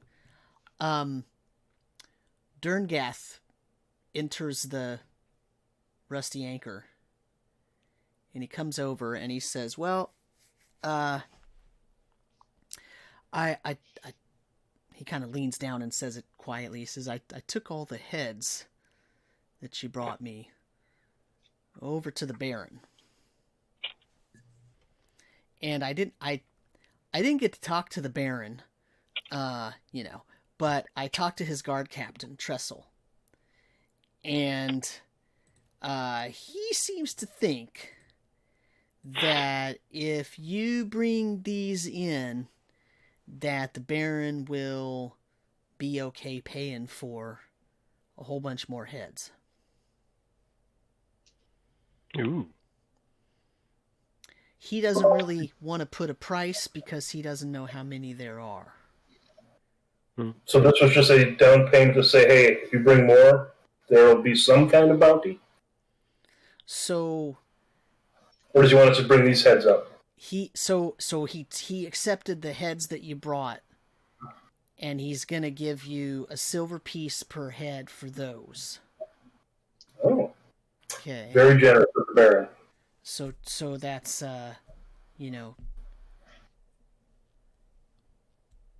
what'd you have, about 20 in that bag, so 20 silver. Do we need to go collect it, or did Durngast bring it? He's got it in a bag. He says, here it is. He says, but I got the feeling from Trestle that if you brought a lot more, the price might go higher. So basically he wants us to clear out and do his dirty work for him. It's not his dirty work. This way he doesn't have to risk his guards. Mm-hmm. Or the city militia. So here's the thing. That's what we do. So Trestle said that the Baron really wants to clean up this whole area so that he could make a big push to grow the city up. And if he makes a big push to grow the city up, he doesn't want to be running into some goblins raiding all the outlying farms and all that. So it's pretty important to him, but he doesn't want to advertise because he doesn't want people to think there's goblins all around. He kind of looks around as if he's worried that other people in the bar are going to pay attention.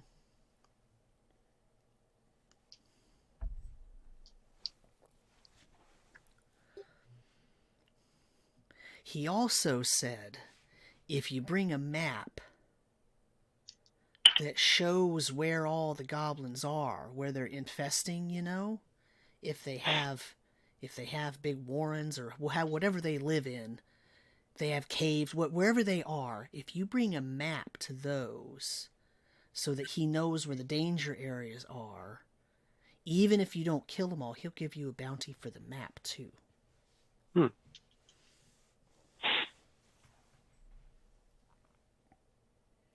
he's just thinking, well, I've got to get some money for my armor.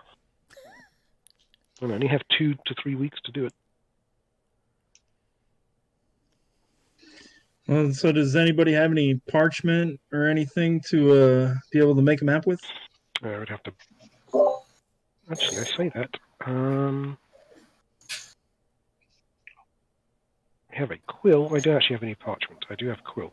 We could just use one of those scrolls that you've got. The ones you've already transcribed into your spellbook. It's no use to you anymore.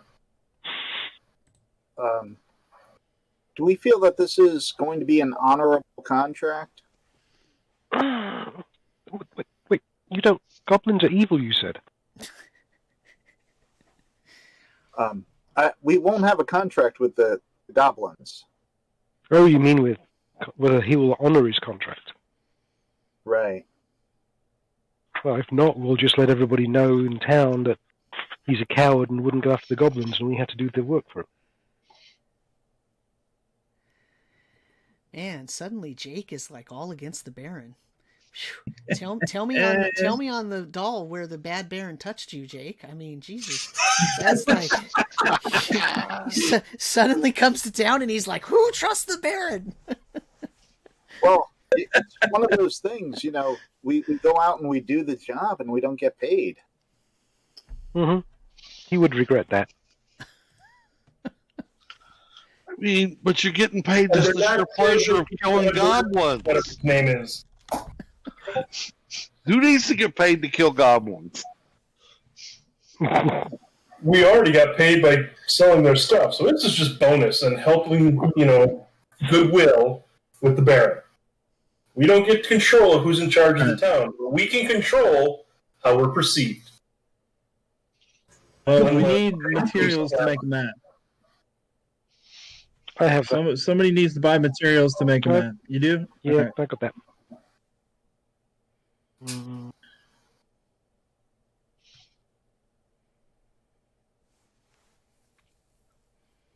right, are we ready to head to the woods then and find this wizard guy? We're probably going to spend the night, right? Head out in the morning? Sounds like a good plan. Okay, well, now's a good time to discuss it. Which way do we want to go? We still never did find those the Arkharn nest that we were looking for, but I would say maybe it would be a good idea to try and pick up Horus's trail and those acolytes. I think it's been a couple of days now. Yeah, the Arkharn nest will probably still be there, so I think that's a good plan. I hate to leave the Narrheit trail we've been following, but I get a funny feeling based on what we've learned about Horus that it's probably going to lead us right in the middle of all the fun. Mm-hmm. Yeah, it's all connected. And maybe we'll get the opportunity to map out some more goblin areas for the Baron.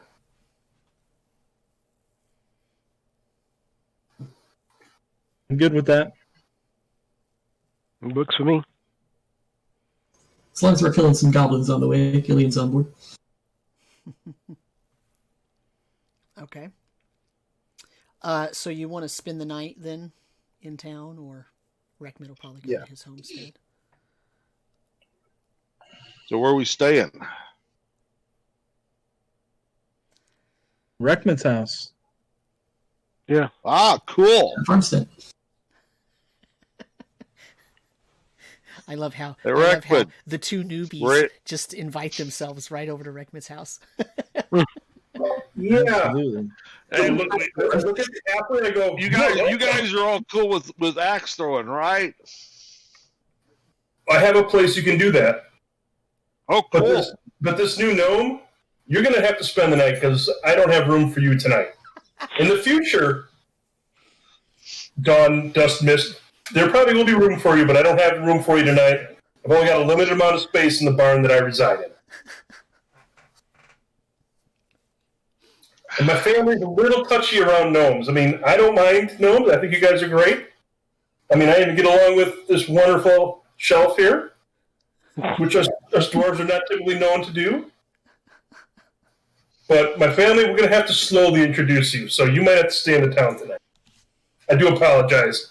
I know it may seem rude to you, but we are a small clan of dwarves here. We're trying to keep things copacetic with the town.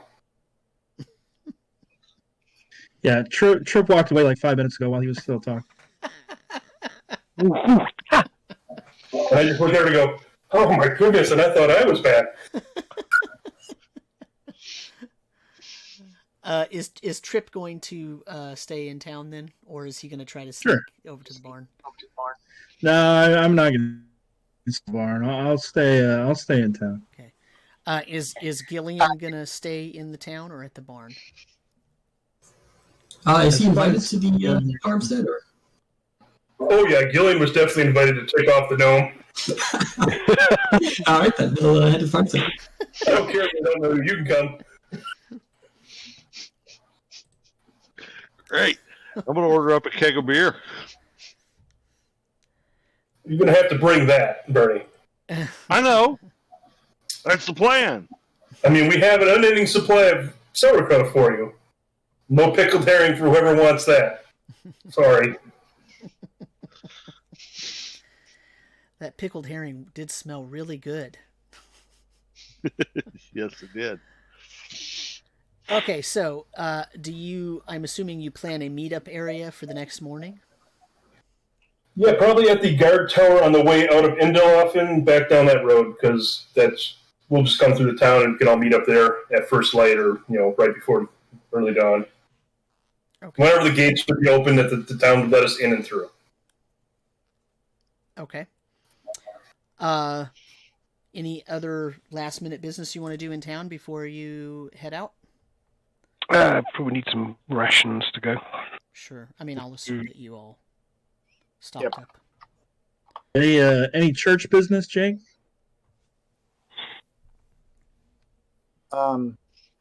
Yeah, I'm going to check to see if they have any things that they want done at the church, for the church. At the House of St. Luther? Yes. In terms of chores or tasks outside of town? Tasks outside of town.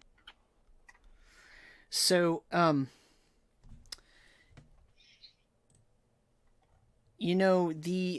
Alistair offers you some morning tea and he says,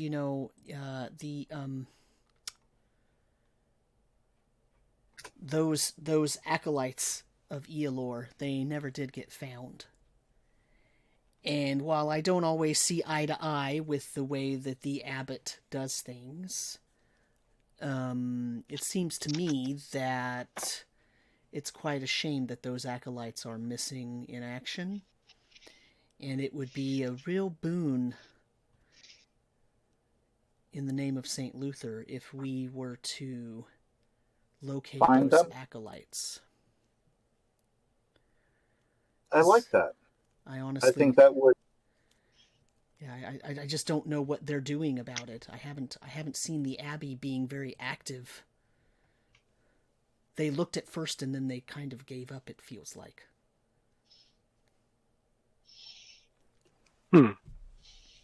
I like where you're thinking, Brother Buster. Very well. If you find them and you bring them back to town, if you bring them here, we can heal them up and clean them up and bless them and make them look real good before we return them to their Jake's getting us stuck in the middle of cult politics. Yeah. And if they are not alive, we can bring them back and we can still bless them and clean them. very well. I mean, if they gave their lives in defense of themselves and of Eolor, then St. Luther would appreciate that as well. There's no real conflict between Eolor and St. Luther. It's just that we have slightly different ideas of how to go about certain things, that's all. And so if they were cleaned and cleansed and spiritually blessed by St. Luther, I don't think there would be a problem. Do you? No, not at all. Excellent. Okay, I head out with the rest of the party then. Okay, so it is almost 9:00. Let's take a 5-minute break. That way I can refill my tea. That's how I know when it's time to take a break, because my teacup is empty. I need to refill it. So we'll take a 5-minute break. I'll make some tea. We'll come back, and then you'll leave town. We'll be out in the wilderness. Excellent. Sounds good. Sounds good.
Viking plans.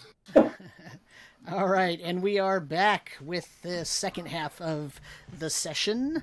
So, our intrepid band of adventurers is leaving town, and so let's put up the external map now, the exterior map, the wilderness map, real quick. And so, you're leaving town.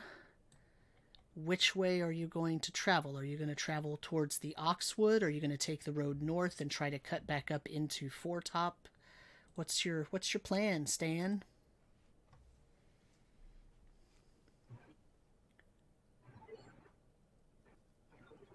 Well, absent anyone else saying anything, I suspect based on the plan or the information we got from, I believe it was the Hillorites, that we should head into the Oxwood and try, or do we want to head into the Oxwood, or do we want to, the trail on this beach is probably going to be gone. Let's follow the shoreline. Okay, so we can follow the town out and then follow the shoreline down and try and find about where they were. We can at least see where they went in, if possible. Okay. We need. Well, I mean, there's a road right there. We can just go right down the road. We can take the road, but then it goes into Oxwood itself. I don't know if we're going to find a trail or if we should, and like Jake was stating, I got a question. Hey, Gillian, Gillian, what is your specialty? I'm an archer. How good are you at picking up on cracks and stuff?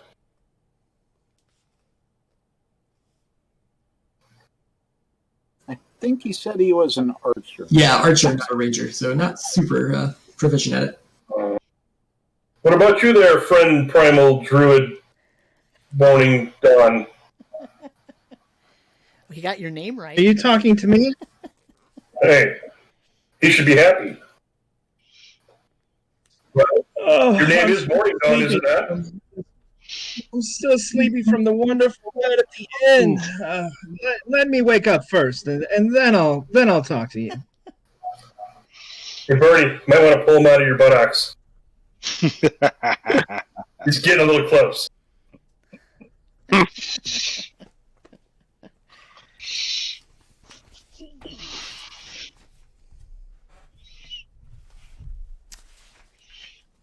right,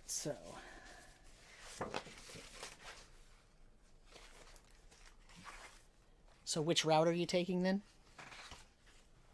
The road to the beach, and then right where that hex is, right up to the northwest of the N, we'll cut down to the shore. Okay. Because that's where you guys think the boat was, right? Or they were doing something by the beach, right? They recovered the boat. It's in the workshop at the Abbey. Do we know what spot they recovered the boat at? Yeah, right about there is what they said.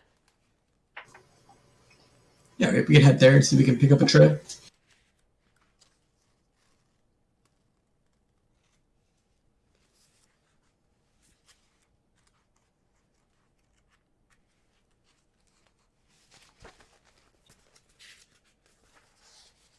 Okay. All right. Hold on one second. Sounds like a plan. Will this take up, Samuel? Are we going to need a new map? Does it take us? Is the beach where they were acquired below where the map shows right now? Yeah, no, the right where the sort of there's a piece jutting out. Let me hop here onto. We can see like two of the glades. Right here is where the boat was found washed up. Oh, I thought it was farther in. Okay. And when they found the boat washed up, the footprints that were seen sort of went this way, right? They kind of went into the Oxwood. And then they never really found them. All right. Then the real plan is we're going to go to that point and search for tracks between the beach and where the Oxwood picks up. Oh.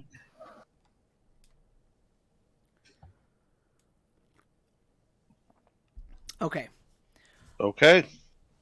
All right. So are you? I'm presuming the same marching order that you had previously, but replace Bert with Gillian. Yep, sounds good. Sounds about right. And replace. Yeah, Trip is gonna want to go somewhere in the middle. Yeah, replace Zeno with Trip. So, say between Leonise and Rekmit. That'll work. Okay. All right. So, Bernie and Leonise are in the front. Why don't you, the two of you, give me a Wisdom Siege check, please? Okay. Ooh. Be a 22 with, and that's prime. Mine's a 13 And that is a natural secondary. 20. It was a natural Yep. 20. What did you get, Leonise? 13 secondary. Okay. Bernie, you find what you think are the tracks that lead into the Oxwood, into the forest line. You find what you think they saw, but they do not look to you like human tracks. Okay. They don't seem like booted tracks to you. So either the group that went looking just weren't experienced enough to tell the difference, or they just got excited that they found tracks and they just assumed that they were the acolytes, or Right. these have replaced the other tracks that were seen. It's hard to tell. You say they aren't booted. Are they humanoid or are They are animal-like? They're small humanoid size. So goblin size. Can I tell if they're goblin tracks? Due to my combat expertise and hatred of kobolds and goblins, the gnome has had extensive dealing with these types of creatures, killing them. So I would probably be pretty aware of their footprints. It does look like goblin footprints, but they look bony. Goblins! And he spits on the ground. Bony. Bony. Yeah. This is Jake's purview. Jake's muted. Oh, is Jake fully healed up now? Yeah, did we get any healing back on this overnight? Yeah, so if you're in a comfortable bed, my house rule is if you're in a comfy bed, gotta find it so that I... And Jake, I would have given you my bed and I would have slept on the floor for you. Like always. Though I still think you're probably traumatized and he'll have, issues with wisdom. If you're I have resting, blown every wisdom check. if you're resting in a comfortable bed, you get 1 hit point back plus an extra 1d3. Okay, so you get 1 plus 1d3. Yeah, Rekko would definitely have given up his bed to Jake if he needed it. Anyone who needs to be in front of Rekmit to help him not get hit, he's going to give him his bed. He treats his meat shields well. Hey, I understand the way of the world. I think I've proven myself, but you still keep him healthy. So when Jake looks at the footprint, is it perhaps skeletal? Yes. Okay. But it's small size. I look around for maybe a sandaled footprint, something like that, maybe off to the side, like maybe 10 feet to the left and right of the bony footprints. Nope, nothing like that. All right, I relay on that. My friends, I believe that this could be the work of skeletons doing this. Where there's skeletons, there's usually a necro cleric of the dead. And from there, it could be Horus. Wasn't Horus doing something with dead bodies? Digging up things from the cemetery, right? He was, yes. That was why he was expelled from chased from the town.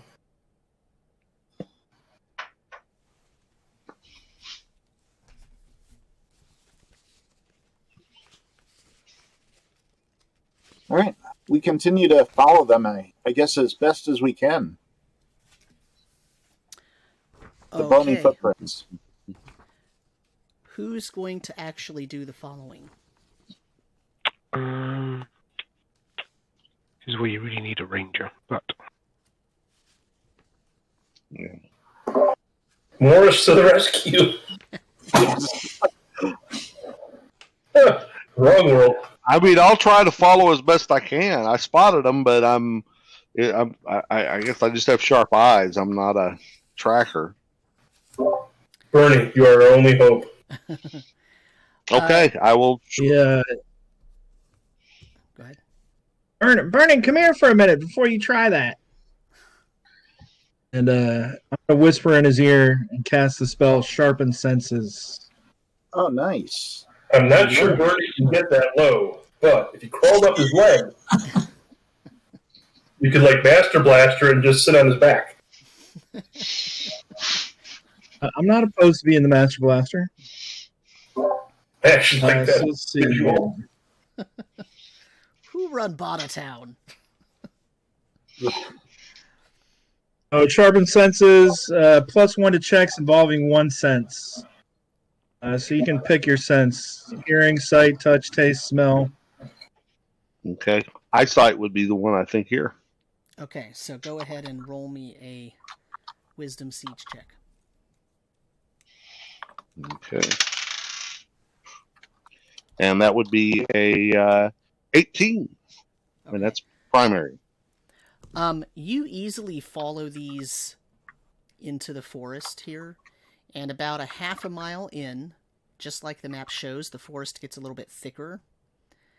And right about at the end of that blue dotted line that I drew on the map, you now see that not only do the tracks continue, but they go off in various different directions. Some of them go in that direction, some of them come off this way, some of them seem to go back toward the road.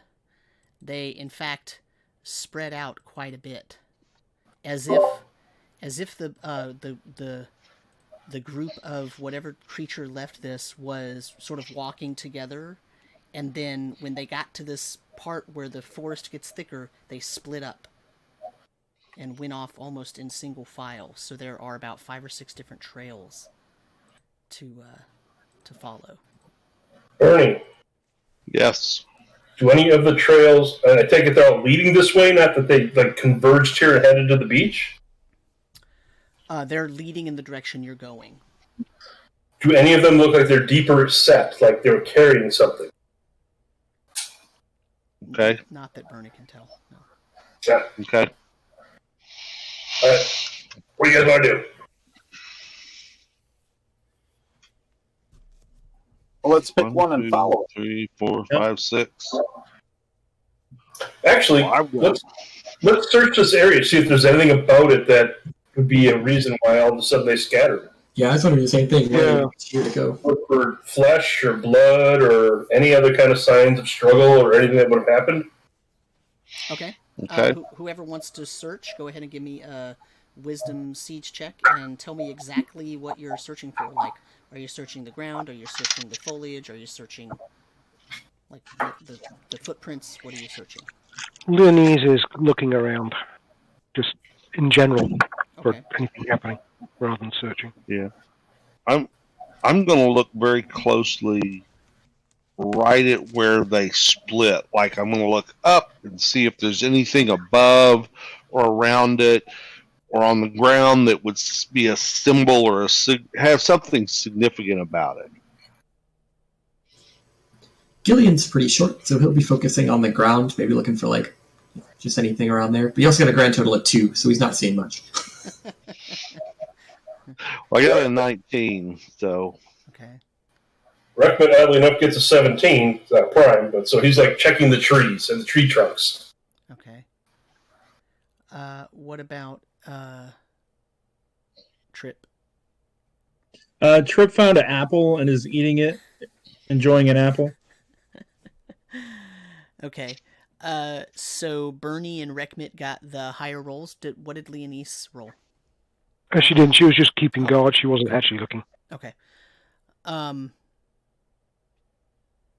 So Reckmit, your roll wasn't prime. Bernie, yours was. Is that Correct. okay? yes. Okay. None of you find anything that's really obvious. The best you can do is notice that it does look like it's a well-traveled path. It's not like one time they went and left footprints and that's the only evidence. Like it almost looks like game trails.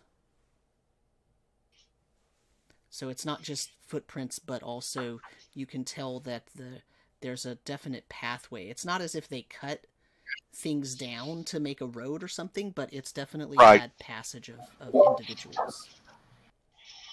Okay. What do you guys think? Well, I mean, evidently they all lead somewhere. My best guess is we either take the one that goes northwest or the one that goes west, because the others kind of lead back to the road. If they're just game trails, but the best bet would be either the one that goes straight west or the one that goes northwest would be my guess of a direction somewhere that goes anywhere other than back towards the beach. But that's just me looking at stuff. Let's start with the northwest one. Are there any burrowing creatures around, Samuel? Like a badger, raccoon, squirrel? Let's find out. No, not really. In fact, it's pretty eerily quiet. There's not even any birds or other. There's not even a lot of insects around here, to be perfectly honest. Seems unusual in its own right. Yeah. This is a great place. No bugs, no. Oh, I'd say we'd probably pick the path in the middle, yeah?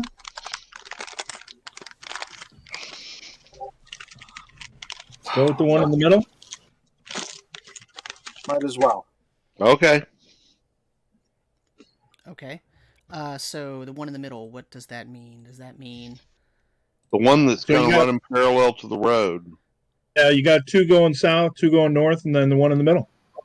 So the one going west. so this one here? Well, yeah, No. that one. No, the next one I would say. Because that one's just still heading back to the road. Reckman says that seems like a waste of time. I mean, we'll do it if you want, but the one Well, I mean, straight it's headed north next to the road right now. west. It's headed next to the road right now, but it goes deeper in the Oxwood, and it could curve up. I still, knowing the area, know it's going to hit the road. The one going straight west is taking us deeper into the Oxwood. The one to the northwest tends to take us back towards the. They're all going to take us someplace where these people are going. Because Yeah. the trail, they're going down the trails. They're not coming back up on them. It's not like we got here and there's just some random trails here. We're following them, and it looks like they're continuing down all the trails. My point is just What are the glades? Samuel's going to have to enlighten me on that because I don't know. The glades are that's just the name of the wilderness area down south of the map. It's like Everglades. It's like a swampland, mangrove forest kind of area. Snakes and crocodiles kind of place. Yeah, we don't want to go there. Cool. We don't want to go there. That seems spooky. Waste of time, trust me. It's the Florida Panhandle. And Reckman's like, you can tell, it's not even like he's just being rational. It's like, Nope. Yeah, no, he just doesn't ever want to go there. It's like an irrational fear. If anyone has any kind of insight into people, dwarves.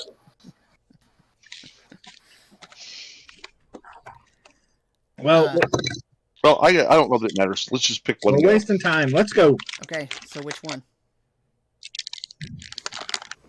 But I guess Trip, the one that's heading straight west. Okay. Straight west sounds good. So the one above the red line there? Yeah. Okay. All right. So you follow that for... Let's use this map. You follow that for a while. Okay. Like a couple of miles. Okay. And it takes you, it kind of gets, it kind of meanders a little bit. It's not a straight shot, but eventually it gets you to this area here where this is a pretty dense forest, okay? So it takes a while to travel a couple of miles in here. There are some thorny trees and bushes around that are just wreaking havoc on any kind of cloth that you have, okay? And ultimately, you're in this forest, and then there's a clearing. So I'm drawing the clearing here. Okay, now you are down at this southern end where I'm putting... Actually, I take that back. You are actually coming into it from here, where I put the X. And on the other end of this clearing, so all of this up here is all trees, dense trees, okay? Everything right down here. That's all dense trees. This is the clearing here in the middle. And what you see over on this far side is a huge mound of dirt.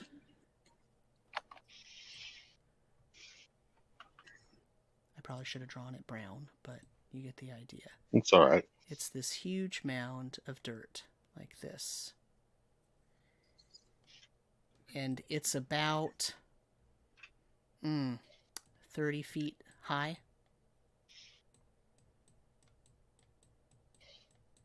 Does it look like it's been there for a long time? Does it look natural? I mean, or does it look like freshly dug dirt pushed up there? Well, you're pretty far away from it, but from okay. what you can see, it looks... I wouldn't say fresh like last week, but the mound has definitely been cared for.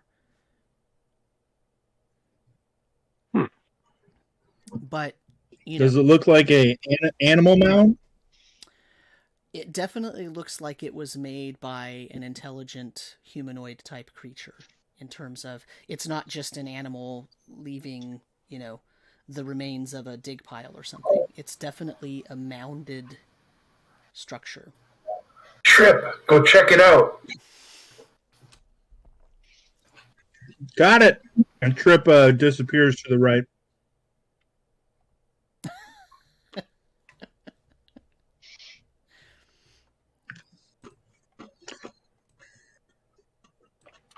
Guys, this definitely seems like a druid thing. He can figure it out. Sounds like a druid thing.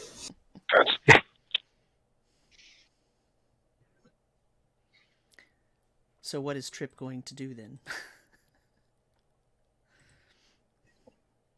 Trip's going to go about 10, 12, 15 feet to the north.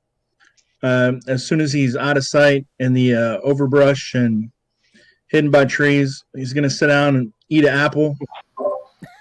Oh, yeah. Run away.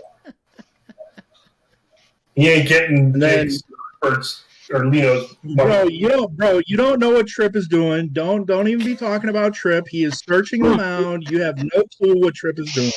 All right, just stop metagaming and calm down.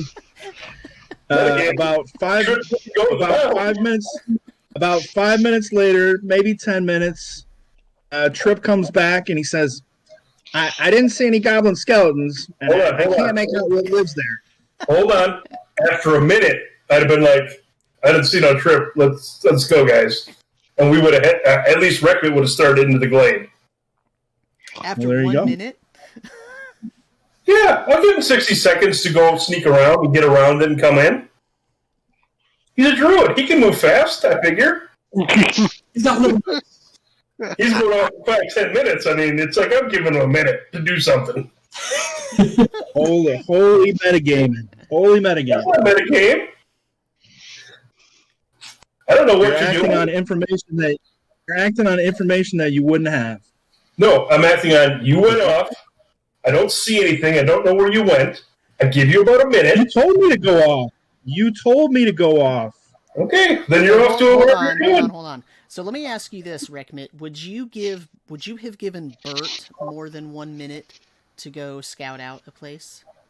No, not when it's this close. I figured within a minute he'd have made it over there. It's a 30-foot mound, so... If you want to say it takes you longer, I'm okay with that. But I don't want 5 to 10 minutes to be way too long to go, I'm not seeing anything. But if you guys feel that I'm medicating it, then I'll just sit and wait. I don't care one way or the other, but I feel like if you would have allowed Bert to take more time, you probably would have allowed Trip to take more time. I look at it this way. I figured Bert would have gone either pretty straight in there, and I don't know what a druid does, because I've never met it. I don't know what's druid. But he just disappeared, and I'm not saying he's obviously the tiniest member of the party, and he's going to explore a unknown, dangerous area. How tall is he? Yeah, and he's going to be cautious. Gillian's actually fairly tall, perhaps. I didn't do Who's taller? But I'd say Gillian's probably taller than the gnome. I'm 3'5". Oh, about 3'7". There you go.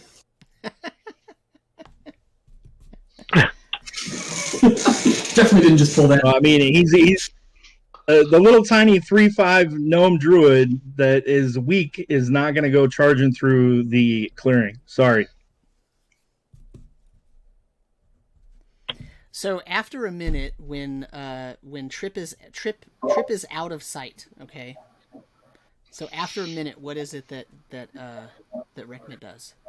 Okay, I'll do it this way. I'll ask the group. Okay, I don't know where Trip went, and I don't know what he does. Do we want to wait, or do we want to just slowly approach? And maybe he's there already. I don't know. I don't know if I want to just fully approach, like, blazingly. Yeah. We could go off in the direction Flip went, follow around. I have a question. Would you like me to do that thing I do that makes us sort of invisible? And we approach that way. No, I don't know that we need to be invisible. I mean, why don't we just try to walk around in the woods and get over on the other side of the woods where we can kind of observe and not being fully seen? I'm good with that, sir. Hold on, which direction did Trip go? Sorry, I've lost track. Did Trip go left or right? He went to the north. He went to the north. Yeah. Okay, so yeah, I suggest we go I like the idea of not walking through and just going around the edge and look at the back where we can observe. So, I look at this big mound of dirt. Is this a burial mound? Or something like that? Lair? Probably a burial mound, right? It could be, or a ceremonial mound, or could be some type of dugout. Does it have any foliage on it? No. Or is it dirt? It's all dirt, and it's been tended like that. Right. Oh, it's just pure dirt. Mm-hmm. Oh, I missed that bit. Yeah, that's what So you see. Is it's just either a big mound dead- of dirt. It's either the dead or the undead. Sorry, Chris, I missed it too. Yeah. So you're going to lead us, right? Kind priest? Me? I'm going to lead us. Although you're not a priest of Moradane, but we'll have to trust that. You know what? I will walk up front with Jake. Yep. Reckman will Get out walk the with him. field, and I boldly walk across the middle of this. I'll step out with him and go with him. Well, Lenny's will stay back a little bit, so you know the front, but keep up with the party, maybe 20 feet behind. And by the way, Reckman is nervous as a bunny rabbit and ready to dodge right behind Jake and in between. He's like, oh crap, I think I might have been an idiot. Okay, so Jake is walking out toward the mound? Yes. Yep, I'll go with him. And Bernie's going with him, and Leonice is as well? No, Reckman is. No, Reckman is. Reckman. So Okay. Lenny's will be about Stay back a little. 20 feet behind. So Leonice and Gillian are staying back. Yeah, we're still following him out. We're just hanging back a little bit. Okay, so Bernie, you're behind you. you're in the clearing out of the tree line, but you're not going up to the mound. Is that correct? Yes, just kind of keeping a little bit of distance behind him. And Trip is up to the north and behind the tree line, so nobody can see him. Okay, so Jake, lead the way. Where would you like to go? Straight ahead.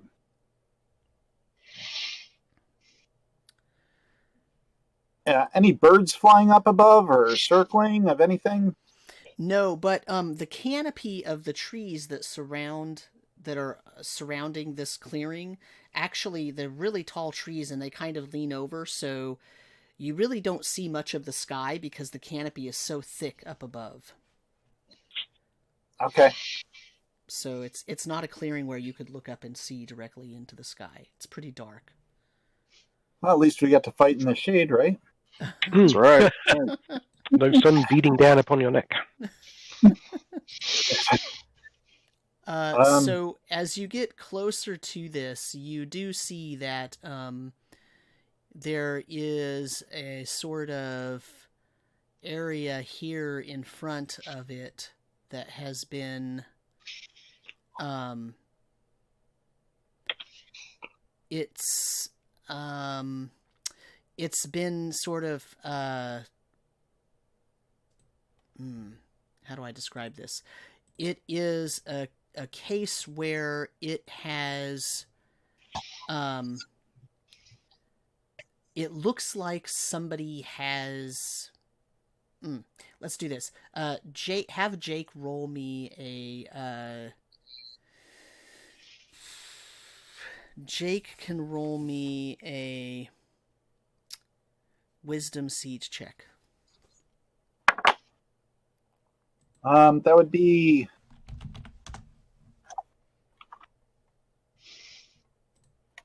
15 primary. Okay. You can tell that this area is sort of tamped down, as if someone was kind of kneeling on it, as if they were sort of like kneeling in front of it or something. On the gray area, Right. Before the gray part is where it looks. Okay. It's just ever so slightly different from the rest of the surrounding ground, but you could tell that it looks kind of like somebody was either kneeling there or sitting there or something.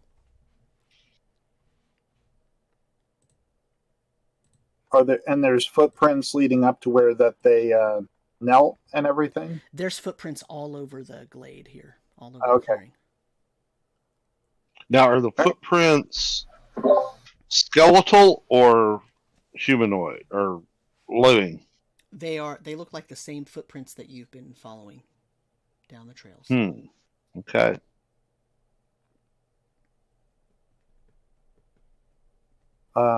What about the grass in here? Is this trampled? I mean, it's pretty trampled just because it has footprints all over, but specifically that gray spot is definitely, tamped down quite a bit more. Okay. Continue moving forward. Okay. I'm holding. I've got my axe ready, and I'm just watching around, making sure we're nothing's coming after us. And Rekmid is in both of their hip pockets. Okay. Why did you shield them? Of course. So Jake gets all the way up to the gray square and nothing happens. Okay. Is there any anything outlining this area? Rocks or symbols? Different coloration of the ground? Not really. It's just the idea of this being this huge mound. I mean, obviously there's a lot of dirt on the ground around it, just because they had to bring the dirt from somewhere and pile it up. Oh. Okay. So. Well, we could work our way around the mound to see if there's like any kind of opening, or how high does the mound look to us now that we're close? Still about 30 feet. So it's 30 feet tall, and okay. Okay. And how sharp is it? I mean, is it like just a huge pile, or is it domed pretty uniformly? It's pretty uniform in the dome. Yeah. It's not extremely flat on top, but it's not like pointed like a missile silo or something. Right.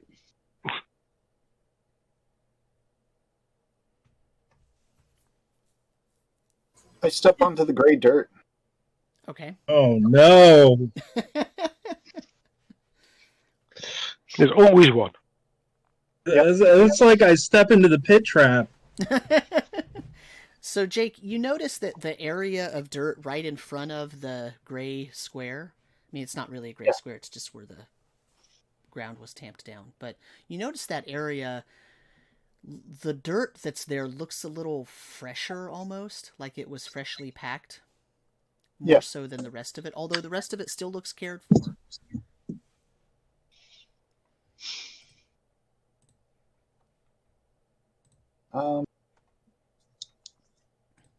Is there a doorway in there, or like any kind of? If I'm looking at the dirt, you know what I mean. Like, is there any like a difference in here? You know what I mean. Like the straight dirt, ahead. Is there the dirt in front of you that looks sort of freshly packed there is roughly the size of a door. But it's not as if it's a dirt door. It's just like dirt. Right. Is there anything in here like do the footprints go into the mound at all, or? Not particularly. Okay. I take my foot and I kick the ground back, and like a sweeping motion to see if it reveals anything. In the mound or on the ground? On the ground. Oh, nothing happened. Okay. Rekmid's going to work his way to the north and see if he sees anything on the mound up on this side. I'm going to take my backpack off and get my shovel out of it. Okay. And then in that area where you say it looks like it's door sized, I'm going to come up to it and start like peeling some back and kind of digging into it where it looks like the door would be. Okay. As you start doing that, some of the packed dirt starts falling away more, and there is a wooden section that looks about the shape of a door in front of you behind about a foot of dirt. Okay. So does it look like this was packed up against the door? Yes. Deliberately to obscure the door? Okay. Sounds like it. I want to clear it off so we've got a clear shot at the door. Okay. It's going to take a few minutes. Is there anything behind the mound? Nope, only the tree line. So Trip is going to come out of the trees right about here and see Reckmet and be like, "Hey, I did my survey. It looks like a mound of dirt." Hey, Trip, you're right. It's a mound of dirt. You did great. Thanks, buddy. Heads back to Pat him on the back. Like a perimeter to watch, see if anything happens while they're digging. Okay, so once I get it cleared off, I'm going to take my shovel, put it back in the backpack, my backpack back on.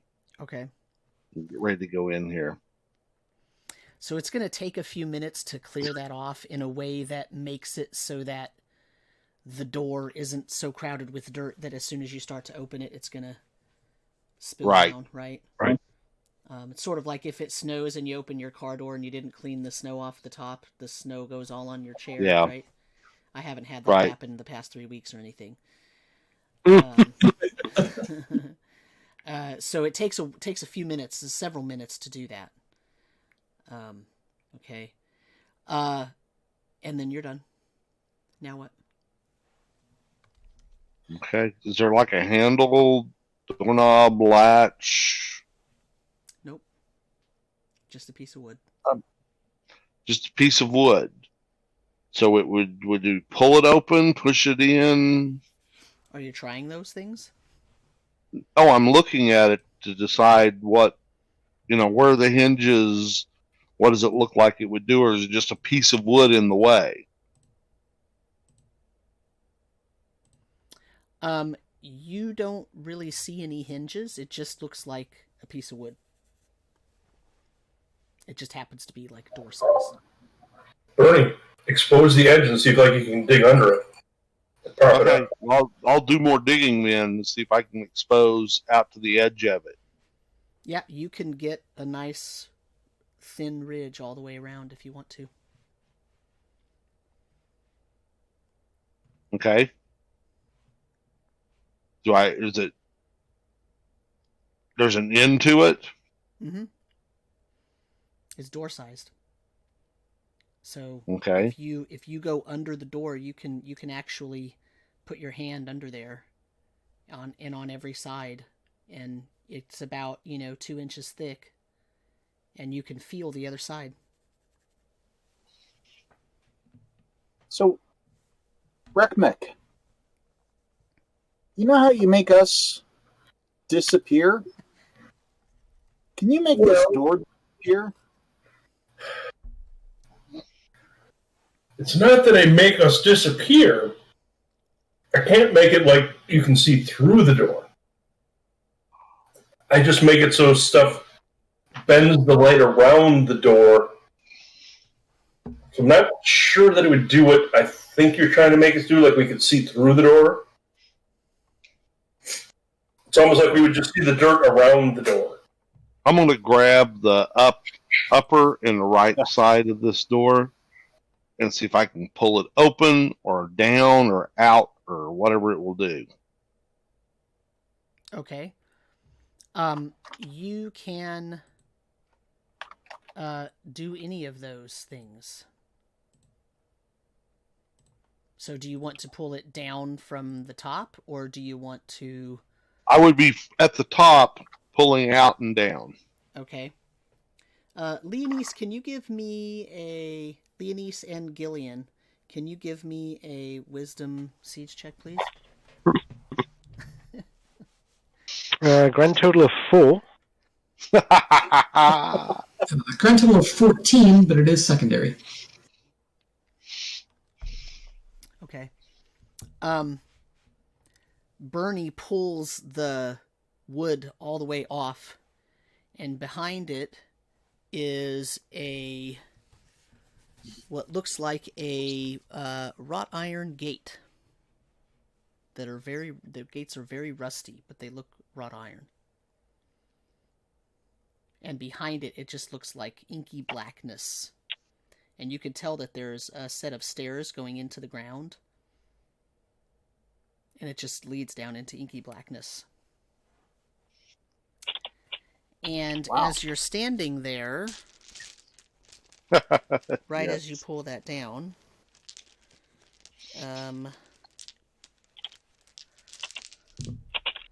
4 arrows come out of the woods, 2 from the south and 2 from the north. And based on your positions, let me write where they're coming from here. They're coming from here and here and here and here. And so one of them is attacking Trip, and I rolled a 15, so that's going to be a 16 to hit. I don't know if that hits Trip. It's going to hit him, but I did have a question about the armor. So if he's wearing a leather coif, that +1 only gets added if it's a head strike, right? For the helmet, yeah. Yeah, he's got an AC of 14, so that's a hit. Okay. Would I have noticed either of those creatures when I was traveling the woods up there? Nope. Okay. And then I rolled a 16 versus Bernie.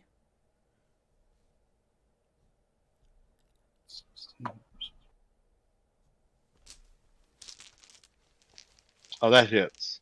I'm sorry. I rolled a 15 versus Gillian. It actually misses. Okay. And I rolled a 18 versus Leonise. Oh, that hits. Okay. So these 4 arrows fly out, and unfortunately, it hits everybody but Gillian. Everybody that it aimed at, but Gillian. Trip, 2 damage. Leonise, 2 damage. And Bernie takes 4 damage. Gillian deftly dodges the arrow. And you can tell immediately that these are shortbow arrows, and that they came from the north and the south, and they came from a high angle.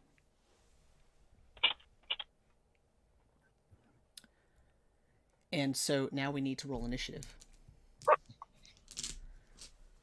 So one of you can roll the d10. I rolled a 7. I rolled a 5. Okay. So after those arrows come out, then you see some creatures step out of the forest. They kind of like skeletons. They do look kind of like skeletons. The thing is that they are small. I'm going to leave them that size in terms of the token, but they are goblin sized. Mm-hmm. And they have armor on, and they have a weird glow to their eyes. Oh. It is a slight greenish glow that they have.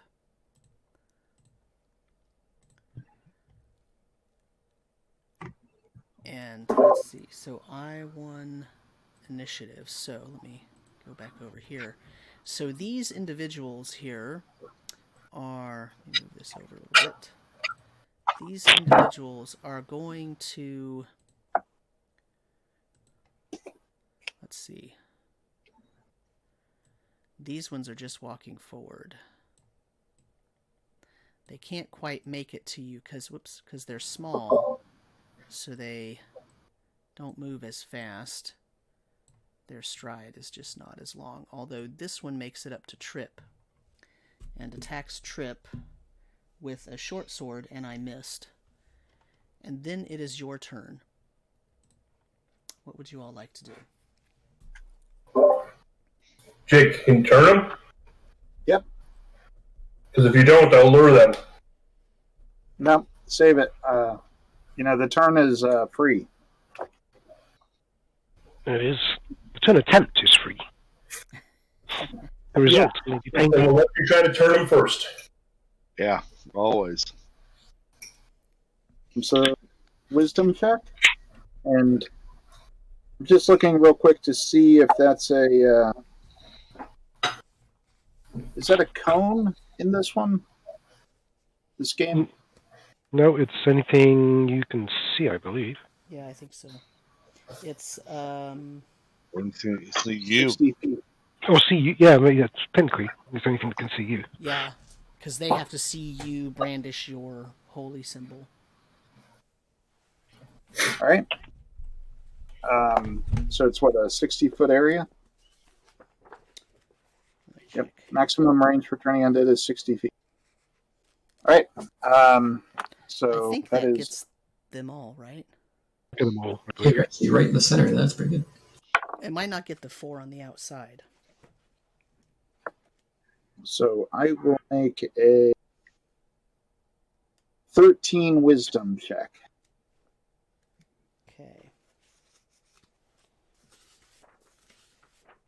Yeah, if these are 5-footish squares, then it would actually You do actually get all of them, I think, yeah. get all of them. Yeah.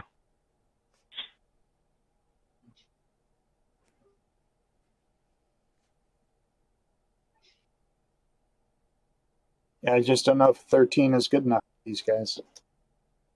Oh, you rolled a 13. Yeah, Mm-hmm. 13 total.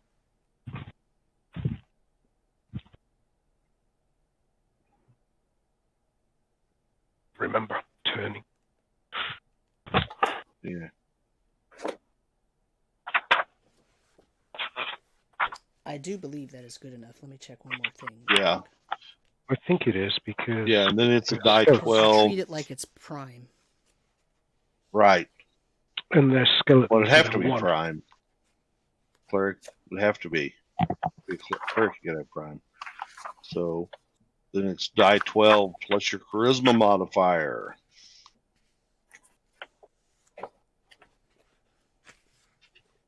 $180.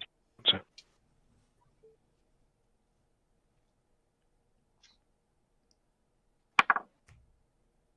Wow.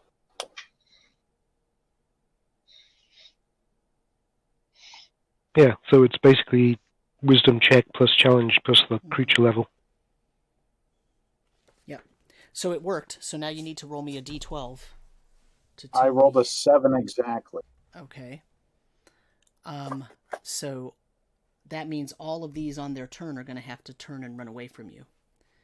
But they just had their turn, so that's going to happen at the beginning of the next round. So everybody gets a turn first. So that was Jake. What's everybody else doing? So Trip is going to try to strike at the one that hit him. Okay. Does the +1 melee bonus modifier for goblins come into effect? Sure. It's going to be You're a pretty sure these are the skeletal remains of ugly little goblin bastards. 17 to hit That hits. or 5 points of damage. Okay. And what are you attacking them with? Rapier. Okay. So I'm going to try to pierce its skull right between its eyes. So are you really making a called shot? Because that has a big penalty to it. I absolutely am not, but instead of trying to stab through its ribs, and I was just trying to justify the damage. Okay. Okay. Next, that was Trip. Well, I'm going to charge over and hit number 7. Be pulling my light mace out of my belt. Okay.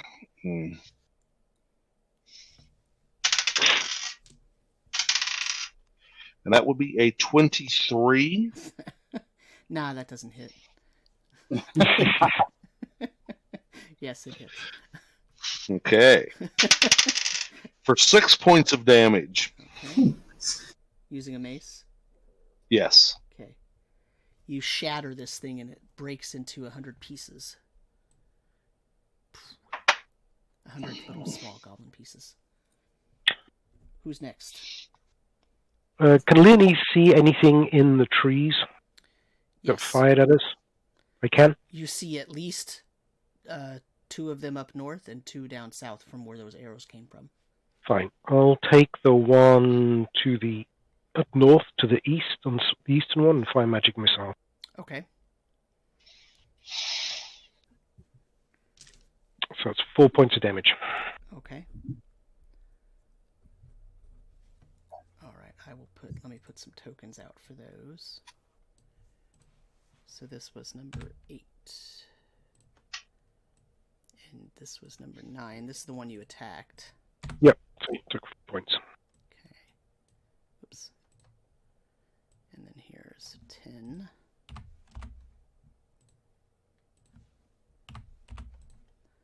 And then here's 11. Okay. Who's next? Gillian will take a step over to kind of get in between Rekmit and these things that are coming up and take a shot over at number 11. Okay.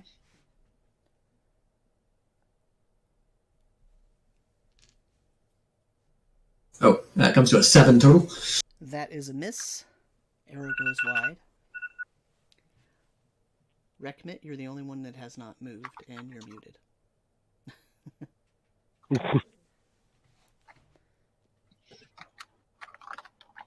Rekmit runs up behind Trip and puts a shield rune on the back of his head.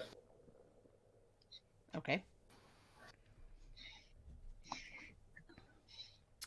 All right, and then it is their turn, and I believe they have to move away from you purposefully. Well, no, it's initiative, isn't it? Oh, yeah, that's right. We have to roll initiative again. Sorry. You are correct. All right.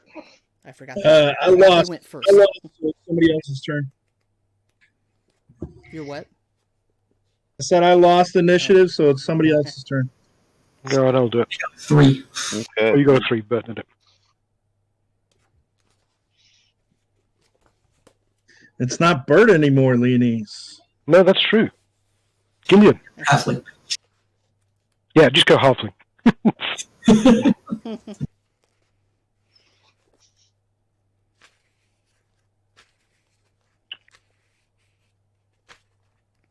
Just need to check something.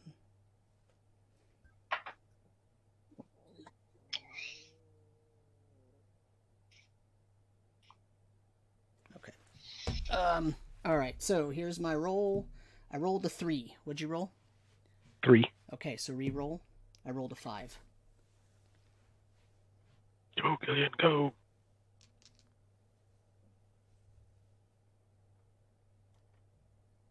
Roll again. Yep. We got a 1. Oh, okay. So they're going to flee. Which means Does that Trip get an opportunity of attack? Trip's going to get to attack number 1. The rest of them are going to move fast enough to be able to get away. Oh, what is that? Oh, that's a 5. It's like cocked on the owlbear. What a cheat. I'll roll it again. You don't have to use But it's that. Remember, you can use regular dice. Yeah, I know, but I don't mind. But it showed up as a 5, even though it's leaning against the D6. That cheater. It's up to you guys. So that one ran away. You missed it, and it got all the way away. So they run at full speed, so that's 4 times their regular movement rate. So they're gone. They run literally back into the wood line, and that you don't even see them anymore. You hear them running through, like you hear the leaves and whatnot as they pass through, but you don't see them. And these 4 though get to attack. So here is a roll against Bernie. Ooh, I rolled a 20. Here's a roll against Gillian. I rolled an 8. That's going to miss. Here's a roll against Trip. 17. And here's a roll against Lenice. 14. That misses. Okay, does the 17 hit Trip? I think so. I know I felt someone touching my head again. Oh, yeah, you know who it is. What does that rune do for Trip? It will absorb 11 points of damage that he takes. So it's going to absorb. Yeah, so that's going to hit. Yeah, it's going to absorb 2 damage. Bernie is going to take 3 damage. And then. I'm down. Oh, really? Crap. Yeah. Yeah, he got hit twice. Okay. Bernie goes down. How many hit points are you negative, Bernie? I am not. I am at 0. You're at 0. Okay. Okay. That means it is everyone else's turn. Leonese will shoot an arrow at the one she shot the magic missile at before. Okay.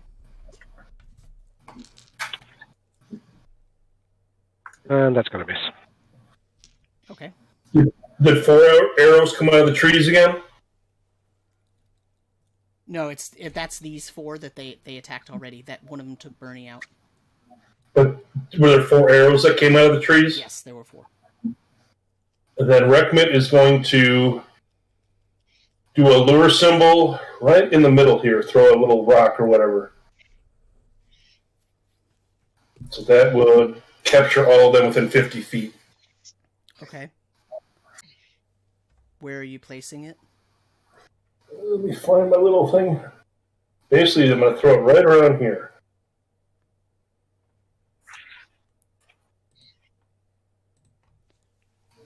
Okay. Just make sure you place it so that none of the other party members see it, right?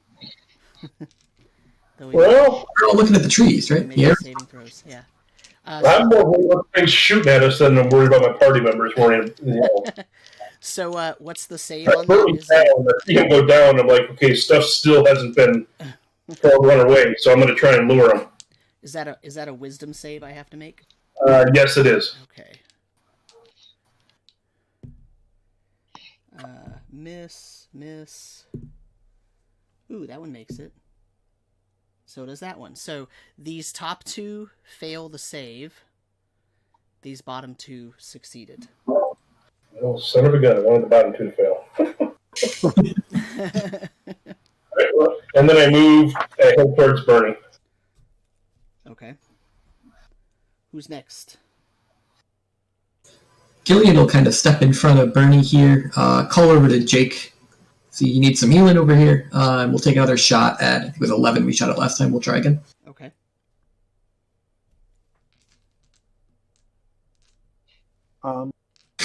Same thing, a 7 again. Yeah, nope. Jake's going to double time it over there. Okay. And I guess next round I get to cast the spell.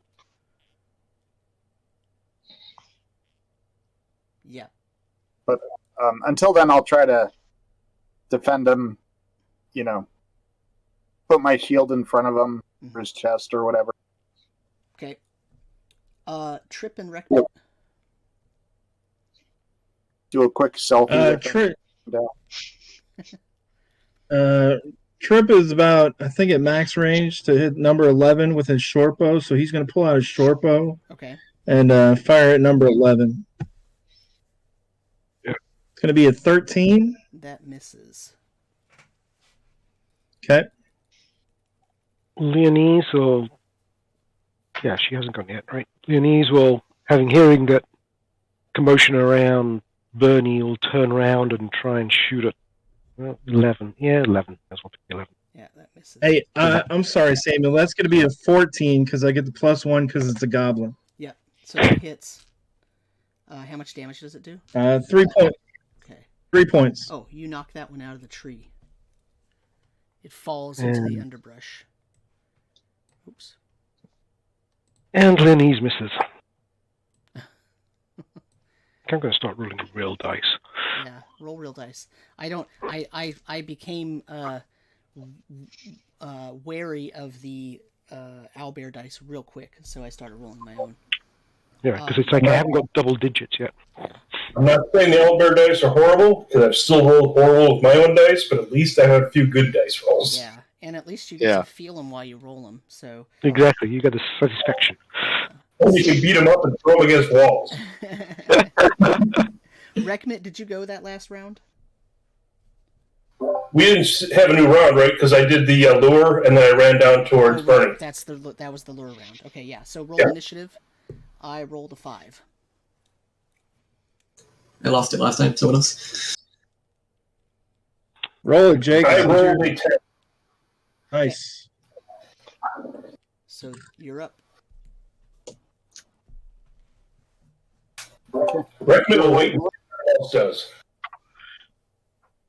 You're gonna. I do heal what? Bernie for 8. Oh, Sorry. So Jake heals Bernie for 8. Okay. Thank you. And what's Ricknit doing?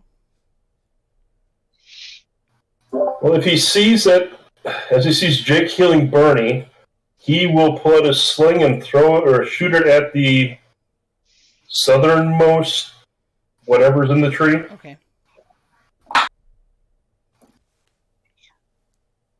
And he will hit a tree trunk and make a big thunk. Who's next? I got it! We'll need to come down. We'll shoot at the one in the tree. Well, that's a 15 on the die, which is an 18, and then 5 points of damage. Okay. For number 10. Okay, so it falls out of the tree and dies. Now, these two are going to come to this lure, so I don't know if you all want to try to destroy them before they get there, or if you just want to wait for them to come to the lure and then attack them. Yeah, let's just wait for them to come. Yep. Bernie needs to get some payback for getting knocked down. So on their turn, they're going to climb down and move over to here. Actually, climbing down is going to take some of their movement, so they're going to get to about this far. And then we roll initiative again. I rolled a 4. Rickmit, you go again because you won.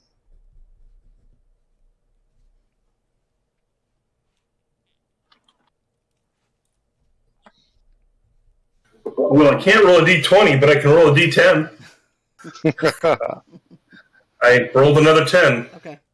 Okay. So you all go. Nice. Let me make sure that's actually a 10. Yep. Yeah, that's a 10. So who wants to finish these off? We should let Bernie Bernie? get at least one of them. Yeah, I would want to.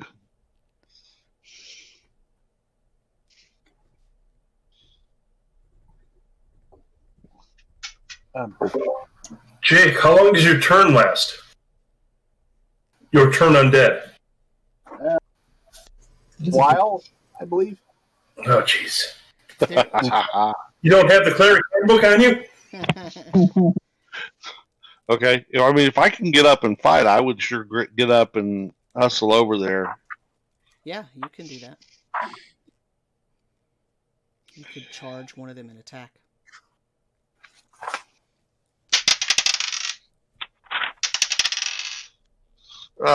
Disappointingly, got a 10. Yeah, that's not going to hit. Who else? So did they get another will save when they get attacked? During their turn, they will. Is it when they get attacked or if they get hit?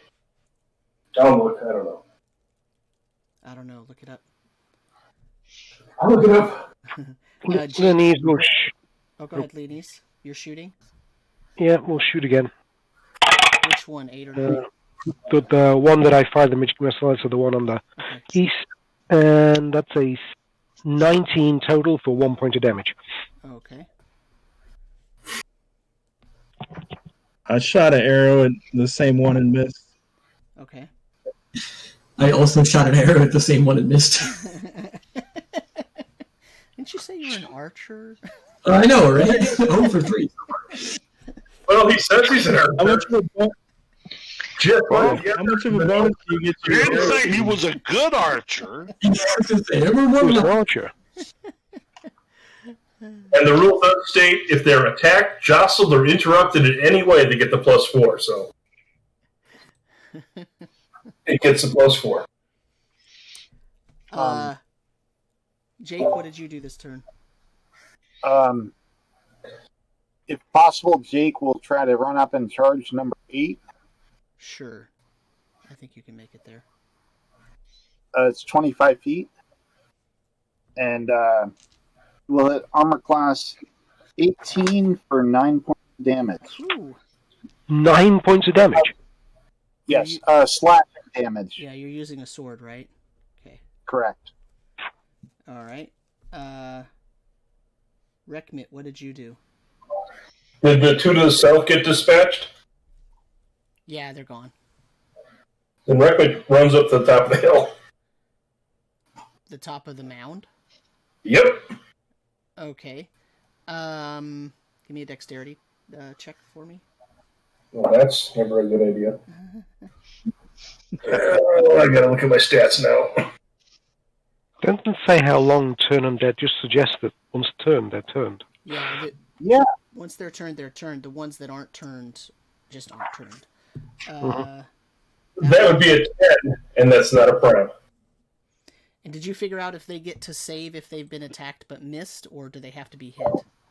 It says if they're attacked, jostled, or interrupted. So I would say yes, they get the +4 attack or wisdom save. Okay. So this one, number 8, did not pass its renewed save, but the other one that's next to Bernie did. So it is going to then try to attack Bernie. And misses. Is number 8 still alive after taking 9 points of damage? Yep. Well, because it's slashing damage, and he's a skeleton. Yep. I rolled a 1 for my initiative. I rolled an 8. Okay. Nice. There are 2 left. They are damaged. What would you like to do? Bernie hits with a 14. That is a hit, yes. For 9 points of damage with the mace. Okay. Oof, That nice. kills it. That one's gone. Jake will hit AC 16 Okay. or 8 points of slashing damage.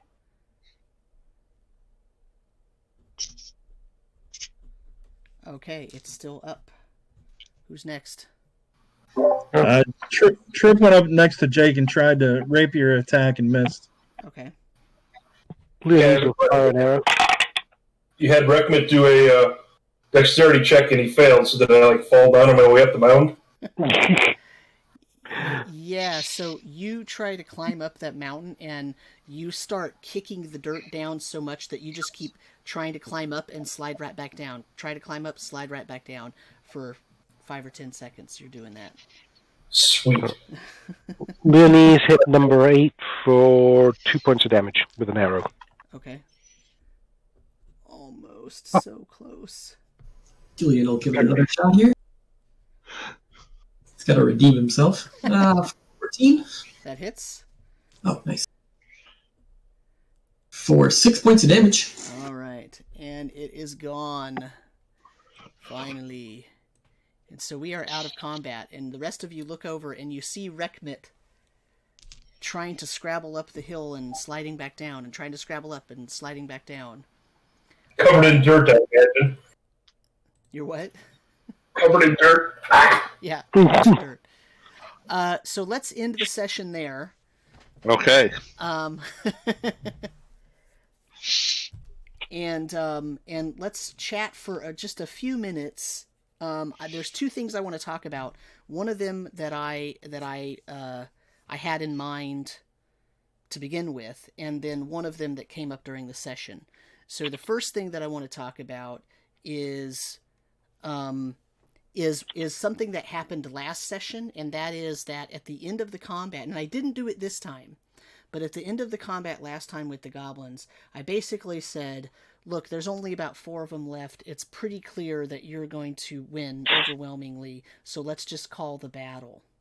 Okay? Mm-hmm. And this time I purposefully didn't do that. I let it play all the way out and made you hit every last hit point off of these guys. And so what I wanted to talk about was, how do you feel about that? Which way is better? Do you want the game to be faster if it becomes overwhelmingly obvious that you're going to win the battle? Do you want me to call it, or do you want to take every single move possible and run through every round? So I'll say that I think you made the right call both times. Yeah. Yeah, I was going to agree with that. Okay. I think it depends on the size. Like for this, because I do like going through every round, even if they are learned, because they get the chance to save and things can play out. But I think last time when it was nearing the end of the session and there were still quite a few goblins left, I think it was definitely the right call to cut it short there. So I think more of like a case-by-case basis. Okay. Okay. It is. Plus, didn't the last session I had them all under lure, so it was kind of like they were just coup de grace?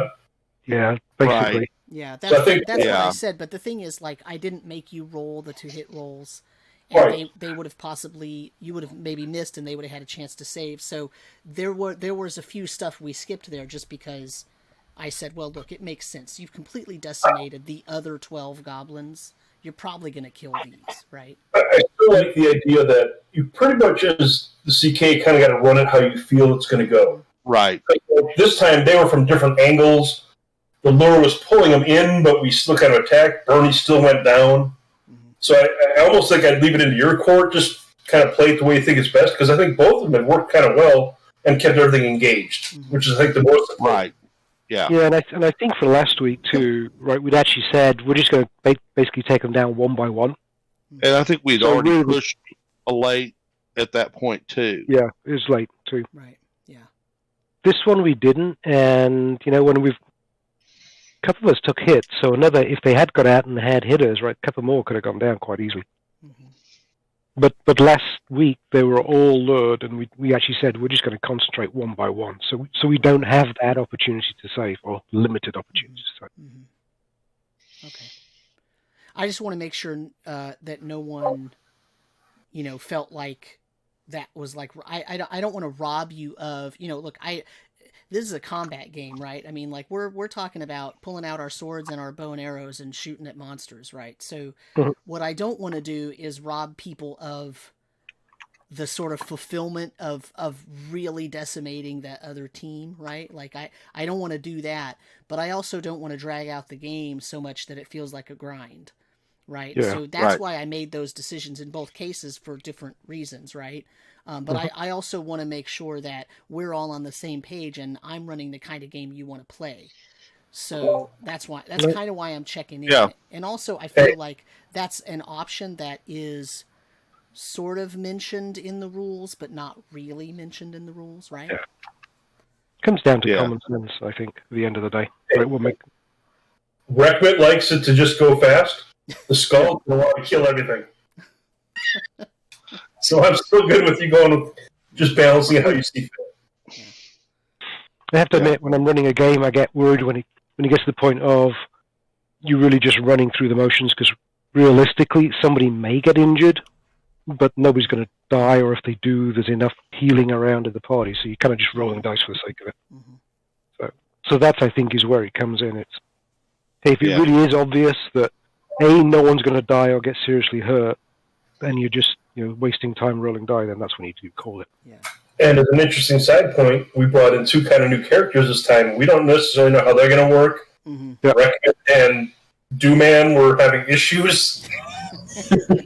Yeah, and Archer, I'm just saying. Didn't hit it. 1 out of 4 in the end, Yeah. He's right. 25%. Yeah, that's when he was incapacitated. Only in issue the we're room. having is that you think you're running the party, and I'm actually running the party. It was funny because I could see how he would come in thinking I'm being all bossy, where I'm like, no one's really been in charge of the party, but you're brand new, dude. You're attached to Bernie's leg. Back off. I loved it. It was cool. Obnoxious gnomes. Which I'll admit is part of why I can see where you thought might have been metagaming, but I was kind of like, I don't trust this little gnome, and he just disappeared. Well, that's kind of the second. The only reason I said the thing about the metagaming is because when you access information that you wouldn't have immediately after you get that information, that's like the definition of metagame. Well, I was like, okay, when you say 5 to 10 minutes, I'm like, after a minute or two, I'm like, what the hell's going on?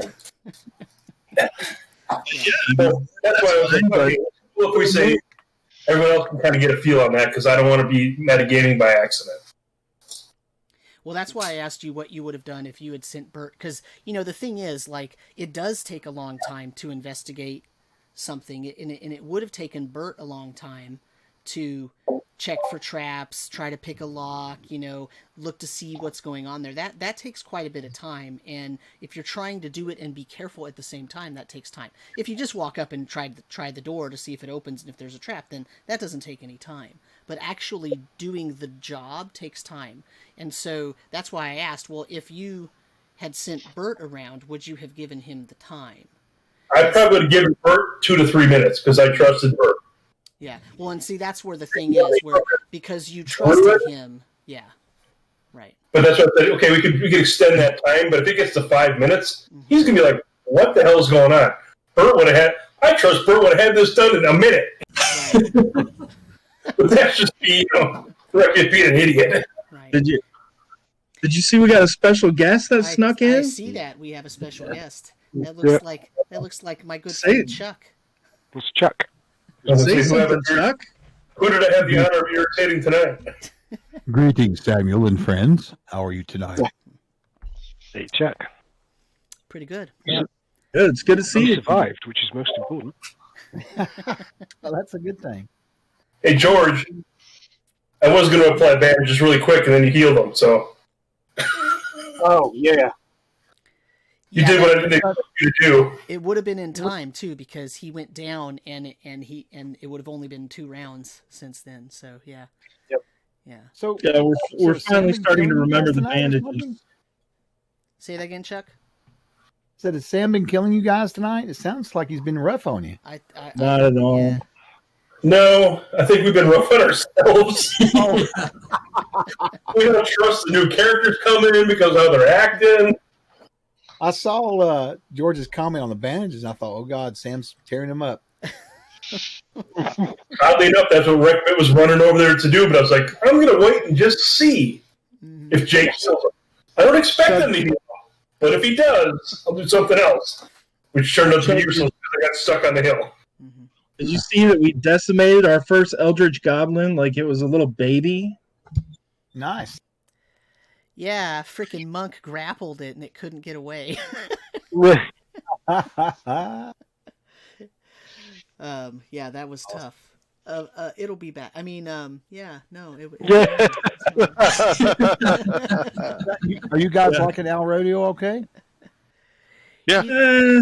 I don't like the dice roller, so I basically went to, you're on your honor. You can roll your own dice. Yeah, right. But I like the quickness of the map. I've gotten used to it, so I can quickly scribble something, as you see probably on the screen.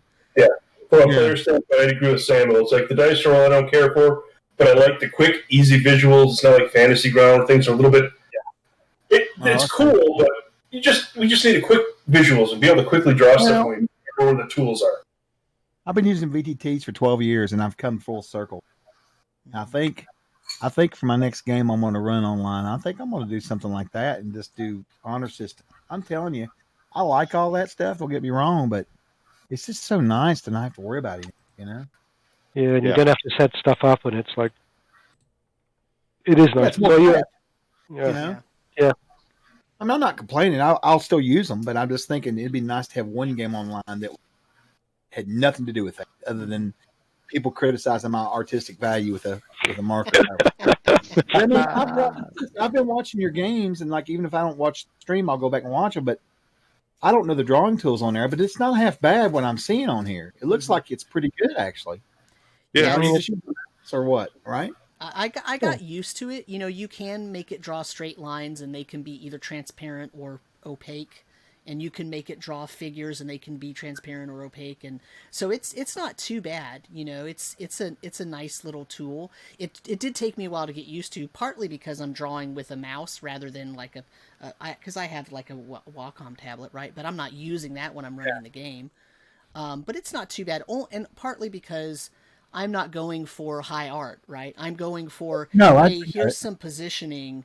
As long as everybody understands what the positioning is and what it means, then it's good for me, right? So you do the maps beforehand or just while we're playing? No, I just draw it while we're playing because I didn't know where they were going. Yeah, right, exactly. That's what I've kind of liked about it. It's theater of the mind with a little bit of extra positioning.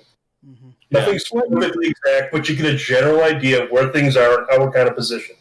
Yeah, And even though it has a grid on it, I'm not really into counting squares. Like, I'm not really if it seems reasonable that the person would be able to get over there, then it's reasonable to me, right? So, Yeah, I understand. Yeah, I was wondering because, and this may be not true for everybody, but I feel like it's not so much for me all the time.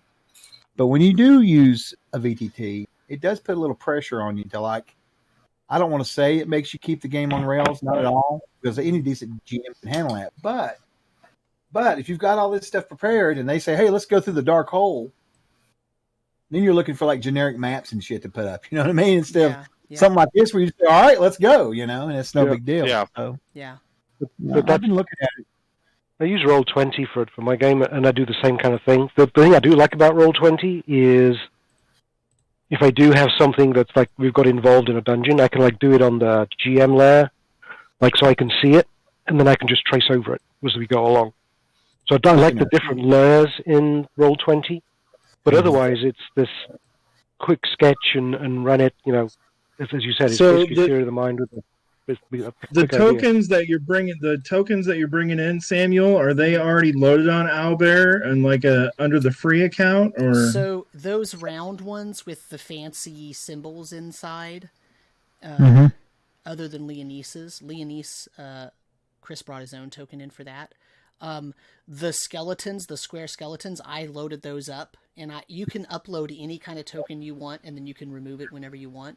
But it does come with some free, like, generic tokens. One has like a fist for the fighter, and one has a shield, and one has like a sword, and you could see like Gillian's is like is arrows. See, it's a bow and arrow, right? That's the generic tokens that they come with, and you could see Rekmit chose a skull one. The Bernie character has the compass rose, and Trip has a leaf. So is there a limit to everyone to put in cut? Or is that something you have to pay for? I do not know if there's a limit. I currently have 1, 2, 3, 4, 5, 6, 7, 8, 9. But you got a paid version though, right? I have 22 I have 22 of my own token loaded up here.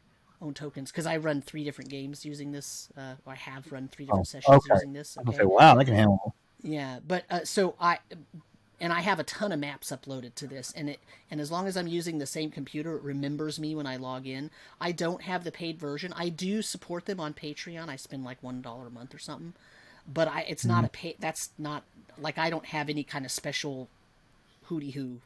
So in other words, you're saying the free version is just yeah, the free version is what I'm using. So yeah, it's yeah, I want to try it out because I watch you guys and I'm just thinking it's so nice to do theater of mind with that, because when I play I actually have 2 face-to-face games. Wow, COVID. I guess it's either people are just tired, yeah, and so it's just worked itself out at the house or whatever. But we use Fantasy Grounds on TV wall, but literally all we use it for is token placement and maps. And that's it. I don't even do images no more. I put them either in a Facebook group or in Discord. So, because that's a pain too, Yeah. I run a 5e game on Roll20, and it's the Rime of the Frost Maiden actual, like, Wizards of the Coast adventure, right? Yeah. And so I bought the Roll20 module for it, so it has all the tokens and character sheets and everything all in there. And I like that. I like that aspect of it, because in that group I'm playing with the players I have. They really like all the maps, and they like all the special bells and whistles. They love that, right? And they're really big 5e players. And I'm not. 5e isn't my favorite system. Nothing against it. It's a great game. If you love it, that's great. But for me, I would rather have a more simple theater of the mind style, kind of setup like this. You could do a quick skirmish, and we've got 6 PCs, and we had I had 11 creatures on the map and 6 PCs, and we did that battle in about 40 minutes. Yeah. So, how many? I played a couple of games that are almost purely theater of the mind, right? Run on Zoom, no VTT at all. There's occasionally an image will come up in the Zoom chat, right, for something, just to kind of give you some reference point. But otherwise, it is all totally theater of the mind, all rolling your own dice on the honor system. Yeah. Right, which is why because of that, that's why I have the dice tray here and a bunch of dice on my desk. Because That's why. This is for Steve's game right here. I have my dice right here for Yeah. Steve's game. right. Which I haven't played in like 4 months, but Well, I'm gonna say things. We can't all be in person. I think this has worked really well to keep it theater of the mind, but you get just a little bit of visuals, and just like with when I rolled a 1 and tried to kick a rat, I fell on my butt. I like to lay out that. Yeah. I love the fact that I fail, and if he wants to give me some kind of real bad thing, cool. I'm going to role play it over like I fell down, I'm prone, and I almost fell in a pit. I think that's cool. I've run games. I have another game that I've been running for about 3 years online. That I've been doing it with you roll your own dice and you're on the honor system from the beginning and with no maps whatsoever. We meet on this like Zoom, right? And so we can see each other, but we don't have any maps or anything. And in that game, I basically just said, look, you're rolling your dice. I don't imagine anybody wants to cheat, right? Like you're not going to roll an 8, say you rolled an 18 every time. Like most people aren't going to do that. even if they do that, like you said, they're not going to do it every single time. Eventually, they're going to be like, I better not do so much. So it ends up being the same thing anyway. It's like, I roll a 20. Oh, I rolled a 3. You know, it's like they're going to eventually try to balance it out so they're not caught. Exactly. Hey, I almost felt bad because I rolled a 3 on the die 20 and then rolled 2 10s on the freaking die 10 for initiative. I was like, are you kidding me? Make sure this is the right roll. So in one of the games I play a ranger, and it's swords and wizardry, right? So old school stuff. And it's like they just give up on me because I rolled so many 6s on every check I get. Yeah. I have a reputation for being the useless ranger. I've got one. The new group of kids I'm teaching on Sunday now. They've never played any RPGs ever, just video games, and 2 of them play Magic the Gathering. They're late 20s, 6 of them. And one of them went to play Ranger. And the other day I said, I'll tell you something. You sure as hell aren't Robin Hood. He's lawful good. All he worries about is loot.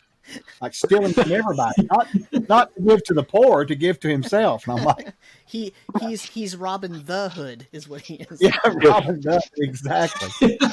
They're loving it. You know, they've never played anything, so they said, I want to play D&D. I said, sure. And they're like, well, why is it Castle Crusades? Because that's like the improved version. Right. And they kind of maybe said that, but anyway, you know, they've been having a blast though with it because you know they've never done something. So it's nice having a new group like that because like during the week. They constantly spam our little Facebook. Constantly, so excited. Yeah. They went out and bought all this dice and everything, and I had, I've got like 10,000 or something at the house where I used to collect them. So you can even have sets, and then of course they're going out. Oh, it's just so funny. It's cool, man. I love it. I have a game I play with the teenage sons of one of my coworkers. She mentioned to me one day, my boys, they'd love to play D&D, but I don't know if I want to let them, they'd have to go to these other people's houses and all this kind, she's very, very protective, right? And I said, I play D&D, I can teach them how to play, Yeah. And so I've been running a game for them for about almost a year now. It's really intermittent because she doesn't let them play during the school week, right? But they're very They don't read a lot of fantasy because they only read books that their parents approve of, right? And so since the parents don't really like fantasy, that's just not part of what they end up reading. And they don't watch a lot of TV and they don't play video games. So I have these like fresh teenagers who know very little. I mean, they know some pop cultural stuff, right? But they don't know a ton. And it is so fun watching them just react because it makes me feel like I felt in the early 80s when I was first playing, when I was a teenager, and I was like, oh my god, this is fantastic, because while I had read fantasy books by that time, there was not it wasn't like today where there's a ton of movies and a ton of television shows and a ton of video games, and like that just didn't exist back then. So it's so fun for me to watch them like experience what it's like to meet a vampire and what is a manticore, and it's fun because just they're having such a fun time. It's awesome. It's good.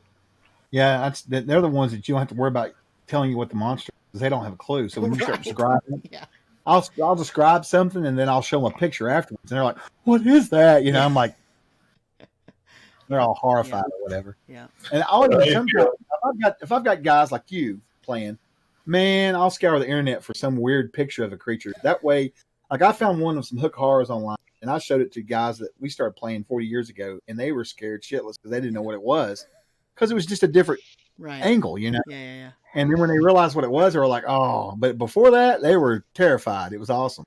Yeah. See, what I kind of do the opposite. I use like a description that is going to be familiar, right? And then everybody thinks, oh, I know what that is. Oh, that's a skeleton, or it's a goblin, or it's a whatever. And then I add something to it, like the centipedes, right? The centipede that breathes paralyzing mist. Well, nobody was expecting that shit, you know. Yeah. Those were nothing. It was the turkey vultures that Jake decided to love. That's right. I'm glad you guys are having fun, man. That's awesome. Was the stream pretty good tonight? Well, thanks for letting us stream it on the stream. I'm super excited. Yeah. I hope it gets lots of views, and just even if it's just on the YouTube with people watching it and stuff, because you know, I really do think CNC is just such a fun version of D&D. It is. That's fair to say. I'm telling you, it is. The only thing I think I would rather play not more than it, but other than that, honestly, and I'm like you guys. We've played all these games. Mm-hmm. Is maybe some old BX, just old basic. You know, I played that a couple years ago, and the last Gary Con I played in a game with a buddy of mine, Derek White. He comes on the stream, Geek Preacher, and he ran a game for me and my wife where we played with some other people. Man, I just love the simplicity of that game. I know it's nowhere near like what we play, but that's why I like CNC, because it's so simple. You know. Yeah. You know. Yep. You know. Yeah. But it's deadly. Yeah, but it's deadly. That's the thing about it. That's what I explained to them. Oh, you'll be so proud of me, because I told him because it was the whole time I was doing this, I had my books up like Sam does behind him, and I'm like, in this game, talking about 5 bits, this their game, they're like, oh, I wasn't trying to be judgmental, I was just trying to explain the I guess the range, you know, from go to sleep and everything's back to you're dead, you know, and so they went on the beginning of their first adventure. I'm actually running what is it, Shadows of Green Sky combined with Journey. I have to combine them together. Yeah. And, but before they got there, I was having to go up this mountain, right? Where they're basically traveling. They're up. I don't even know if I put them on the map anymore. Technically, they're not on. They're in the area, but I haven't really picked a spot yet, really. Yeah. But anyway, they were going up this mountain. They came across this guy shuffling along. It was a zombie, and they killed it or whatnot. And my intention was to kill them all out flat. I'm gonna get the death out of the way, get them used to that. And they come to this village, and there was snow driving down, and the place was deserted. There were footprints all over the place, and there must be zombies. We killed one back, 3 miles down the road or whatever. And so they all cram into there's like these big yurts, like huts, big, and there's enough room for the whole party, 6 of them, to get in there. So they get in there, they start a fire, and all they've got's a big thick wool hide for the door. So one of them's taking turns looking there, and they're watching. And this is in my games, if you guys ever played them, you'll find out how I do random encounters is everybody rolls a 20, because people like to roll dice. And then I roll a 20. If somebody matches me, then we get a random encounter, but I don't tell them. Right. But it's just for rolling the dice. But anyway, long story short, halfway through the third watch, they hear this noise. The guys, there's all this shuffling going on. So they look out, and there's 30 zombies walking around the place. And they're like freaking. Everybody's like, let's just be quiet. So I had everybody roll dex checks to be quiet. And of course, 2 of them rolled a 5 and a 6. You can always count on that, So somebody put him into the fire, and he screamed. And they look out, and the zombies are coming. So there's 3 of them facing this small doorway, hacking these zombies down. So one of the experienced players that's in the group from my other group that grew up with me, he's like been trying to be like the father and teach him to play and stuff. He goes, let me show you something here, guys. So we're in a situation. I'm going to go to the back of this yurt, and they had these big, thick blankets hanging everywhere, insulating the walls that were just in there. He says, I'm going to see if we can get through the back and get out. So he goes back there and he pulls the blanket down. And he goes, what do I see? I said, well, actually, there's nothing there, not even a wall. And all these zombies start pouring on at him. It was great. And so they all died, of course. It was great. And then, of course, I woke him up. I said, well, you wake up. It turns out it was a dream. It was killer. I've been playing Reckman as paranoid schizophrenic about getting hurt. Yeah, but they had to get that out of their system. And now they're like much more careful. Now they're like, it's a squirrel, and I'm like, that's better. because I tell you, and I'm not knocking any editions or anything, but I'm telling you, when I started playing the newest one, I had switched. I'll go ahead and do this publicly since we're streaming. I'll admit I am shameful to admit it, but I stopped my CNC games because I loved the 5e rule set in Fantasy. It was so automatic. I could get brand new people that had never played, and they could learn so fast using that technology and the game, and it was great. But the first time that I ever sent a couple wraiths against players, and they laughed, and I thought, laughed, and then I discovered rules as written. Oh man, I was like, by the time I got done, 8 years later, I quit because I had homebrewed the shit out of it to the point where I was playing CNC anyway. And that's the truth. Yep. So what am I doing? I just one day said, you know what? Right. I was running about 5 games that time during the week. I said, guys, we're going to switch back to CNC. If you don't like it, it's fine. If you want you to try it out. Because I thought, what's the point if I'm going to homebrew it that much? What's the point? Yeah. I was homebrewing the crap out of it, Yeah, it's I am my feelings about 5th edition are generally positive, but not because I'm generally positive about the game, but because the more successful it is, a rising tide lifts all boats, right? And it's the 800-pound gorilla. It's not going to go away, and it's what everybody knows. So when somebody says, I want to play D&D, I'm like, yeah, that's awesome. You're a brand new D&D player. That is awesome.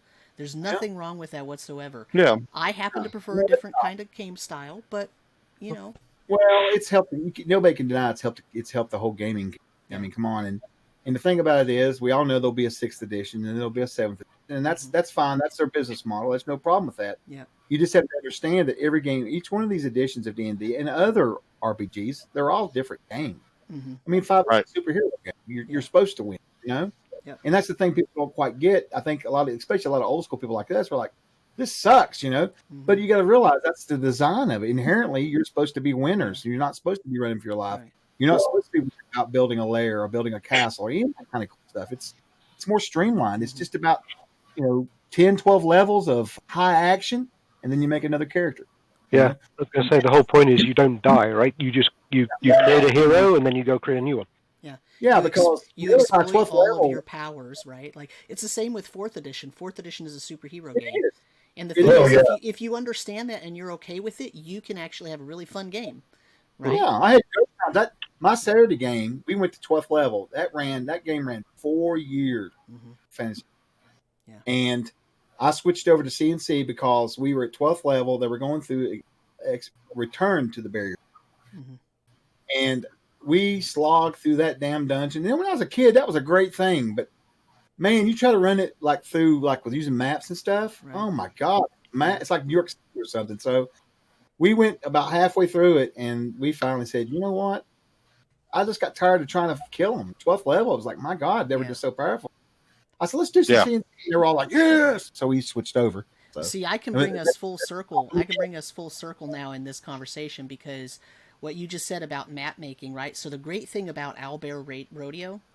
I always try to call it Owlbear Radio, right? But Owlbear Rodeo, the best thing about it is it was Owlbear Radio. The players can draw on the map too, so I can throw up a blank white grid, and they can draw the map as I'm describing it. I saw you doing that in one of the games. There were different colored rooms, right? But you can do that in Roll20 as well. You can do it in Roll20, but Roll20 is so resource heavy on my computer, like it's just a resource hog. Yeah. I mean, technically in Fantasy Ground, you can do that too. Think about it. Put a grid up and draw all the shapes. That's all. I guess that's what you're doing in here, isn't it? I hadn't thought about that. Yeah. So I need to really. But you're right. Roll20 can be really resource. Roll20 for whatever reason, I don't know if it's the setting on my games or what. But Roll20 is just such a resource hog, whereas Owlbear Rodeo really isn't. It's very light and quick. I'm telling you, I don't care what BTT is. If it's going to have all the bells and whistles, it's going to have. It's going to the way it is. Yeah. It's just the way. Even like Fantasy Grounds being a computer, it's still going to. Yeah. It's not. But about mapping, in old school gamings, the way we used to do it, mapping was it was like a character in the game, right? Because you could as a DM back then, I could give the briefest description and mess with the players and cause them to accidentally make the map wrong, or just let them make it wrong and not correct them, and then eventually they're going to figure out our map is wrong. Oh crap. How are we going to get out of here when we know now our map is wrong? You're right about that. You're absolutely right about that. Now, see, I will admit, in my games online, if I'm running Fantasy Grounds, even like guys here at the house, whenever they go so far, I go back behind them and erase the map behind. Yeah. I do. And if they raise hell about it, I'll say, well, then here's you some graph paper. Right. And they go, no. Yeah. So, because that does play into it. You're right. Especially when they realize they made a wrong turn. So, Yeah. look around going, yeah. on. And then they start calculating how many torches do we have left? Can we get out of here, or do we need to camp and just hole up and rest because we're going to die if we don't, right? But it was a very different game, right? It was more. In fact, on the Discord today, we were all talking about resource management versus non-resource management, and it's a rabbit hole. You gotta be careful about it. Like I like food and water. I don't worry about it unless it's an environment where it needs to be considered. You know what I mean? Well, then, like, someone's going to kill or whatever, you know. And what we did with the game today was we were in town early on, and everybody said, "Oh, we're going to go buy rations or whatever." And I'm like, "Okay, we'll just assume you bought them." You know, like they're basically book value, or book value plus 10% or whatever it is I calculated, and just buy them. And I'm going to assume that somebody living in this world, when they are going to go out on a 20-day journey, or what they estimate to be a 20-day journey, they're going to take enough freaking food with them, and we just assumed that. How they approached it. Say that again. We were sticking around the town. We needed a day or two. Right. Yeah. Now, we hit 4 peaks and we suddenly disappeared and wound up 10 to 20 miles. We're like, I might need to bring a little extra. Just in case. To a desert or traveling on the ocean, I totally get it. I get it because you can't get fresh water there, or food for that matter, or whatever. But normal things you can. It's like encumbrance. I don't fool with encumbrance anymore. I've gotten around. The only thing I do is I have them figure up their initial EV, what they can carry, the ER, whatever. Yeah. And I have to. I sort of homebrewed this, but they figure up how many. I have them set for X amount of coins versus that, right? Mm-hmm. Right. My idea is I don't fool with treasure either, but when you go into a place where there's like a big treasure hoard or several hundred gold pieces or whatever, I'll just look at you and say, okay, how much coin are you using versus your coin weight right now? How many coins you carrying? And then that way they know, well, shit, we can't carry this out. Yeah. Right. If it's a giant, altar made of macrolite or something, yeah. But if it's just coins, that's one of the things that people tend to say, well, you just take it with you. And I thought, I want to enforce encumbrance, but I don't want to have to make it a job. I thought that's what I'll do. Yep. I'll set the coin encumbrance. And then that way they know they have to go back and get a freaking wagon or whatever and haul that shit out of there or pockets up and go on. Yeah. And they did that last week when we played. They had to leave a bunch of treasure behind. They were so mad. And I was like, well, go back and get it. Yeah. Yep. There'll be a bunch of hookaras living there when you go back, but you go back and get it. Right. Yeah. Absolutely. I make the PCs calculate their very first encumbrance. Yeah. And then I just say, okay, now we're just going to go by common sense. Now, I'm not worried about you if you want to buy one extra sword or an extra pike or something, but you're not going to walk out of the store with 20 new weapons, right? Because you can't carry all that. But in general, you can carry generally what you want. But yeah, for treasure, it starts becoming a problem if you can't cast a Tensor's floating disc. You're not going to be able to carry that stuff out of there. And I like that because I had to spend an inordinate amount of time to get my really weak Crime, Rune Mark Druid, or Dwarf, to be able to hold the stuff that he's got, and I'm still playing kind of that way, like, I don't have rope, I'm going to need to borrow your crowbar. Right. Just get a role play, make it fun. Yeah. And you don't want to play to be the walking Walmart. Right. I mean, right. I love, that's another thing, I love the fact that not everybody casts spells. Not everybody can find traps. Mm-hmm. It's very important teamwork. I mean, and like you made that comparison a while ago about 4E versus 5E. There are a lot of similarities. You know what they could do, and I doubt they're listening to me, but you know what they could do to really fix all of this if they wanted to? They'll never do it, though. They'll never do it. Mm-mm. Take 5E, they change it to just Dungeons and Dragons, right? And they make it like they've been doing it. They continue to change it to please the current crowd. Mm-hmm. And then they come out with an advance for the old schoolers. They'd be in business forever. They never have to worry about ISO or anybody. They would just control everything then. Yeah. Because that's the only reason people find other other fantasy games like because they want to try different. Right. They want to try hard and easy, and they need to bring up the old school stuff at all now. It's like it's totally forgotten. The biggest problem with 4E is they destroyed clerics and healing. Yeah. Every class had the ability to heal itself. Right. Yeah. So suddenly you lost the ability to have clerics who specialized in that and all the other interesting things they did. They ruined it. Right. Well, because at the same time, they basically got rid of alignment, and then they made whatever the cleric's deity was didn't really matter there, because unless you were really interested in role playing how that cleric interacts with the church, the deity, and the party, then what difference does it make if you're a cleric, right? It had no role, no use, right? Because everyone could heal themselves. Yep. That was the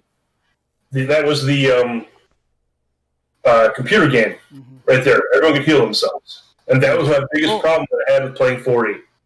Yeah. Well, I mean, in 5E, healing is largely self-induced. Like, I've played clerics in 5E, and I mean, now the party loves it if you'll not do anything but heal them, because they're, I don't know, 5E players that I've played with are generally just deadly afraid of taking any damage. But as a cleric, you could, you don't ever have to heal anyone, and they get frustrated because you won't. But it's like you heal yourself. What I call it 5E is it allowed the dungeon master to have more healing potions, kind of like what Samuel did with, hey, we'll have some healing salves, we'll add a little extra healing in on the side, but it's not like you just have a heal bot. Right. Yeah. Which is what everyone was in 4E. So 5E, it has a little of that, but they tailored that back to a little bit more of the old TSR style. Yeah, they did. Well, unless you're a dwarven cleric, then it's game over with. You cannot kill them damn characters for nothing in it. Hey, dwarven clerics, they're immortal in 5e. I'm telling you. The problem with really? That's my next character then. For me, the problem. For me, the problem with 4e is that, or with 5e is that the problem with healing in 5e is that you take a long rest and you're all full up, and so if you don't plan the game, if as the DM you don't plan the game so that they have several encounters in a row, and so that and even if they have a short rest and they use some of their hit dice to heal up, if you don't get rid of that that resource for them, then it doesn't matter, because they're just going to go to sleep that night and they're going to heal all the way up. So what difference does it make? That's why I started having them roll a hit dice. They overdid that. Yes, I'll agree with you on that. Well, the where you get them is if they're in the dungeon. Yeah. Because if they got to try to sleep in the dungeon, you can always mess that up, because you can bring in a random encounter. Yeah. Oh, sorry, you missed your long rest. You got a nice short rest out of it, and what are you doing that? Right. Yeah. Yeah. So we're running super late, so it's almost 11 o'clock at my house. So I wanna let our audience go if anybody's still watching. And this is a great conversation, so I really hate cutting everybody off, but we are running late, and so I want to say thank you, and thanks for hanging out with us, and thanks for listening to us babble on at each other. And we will see you next week, same time, same place. Everybody say goodbye. See you later, everyone. Good night, folks. Bye. Thanks, Samuel. See you, everyone. See you next week. See you later. Yes. See, Culture.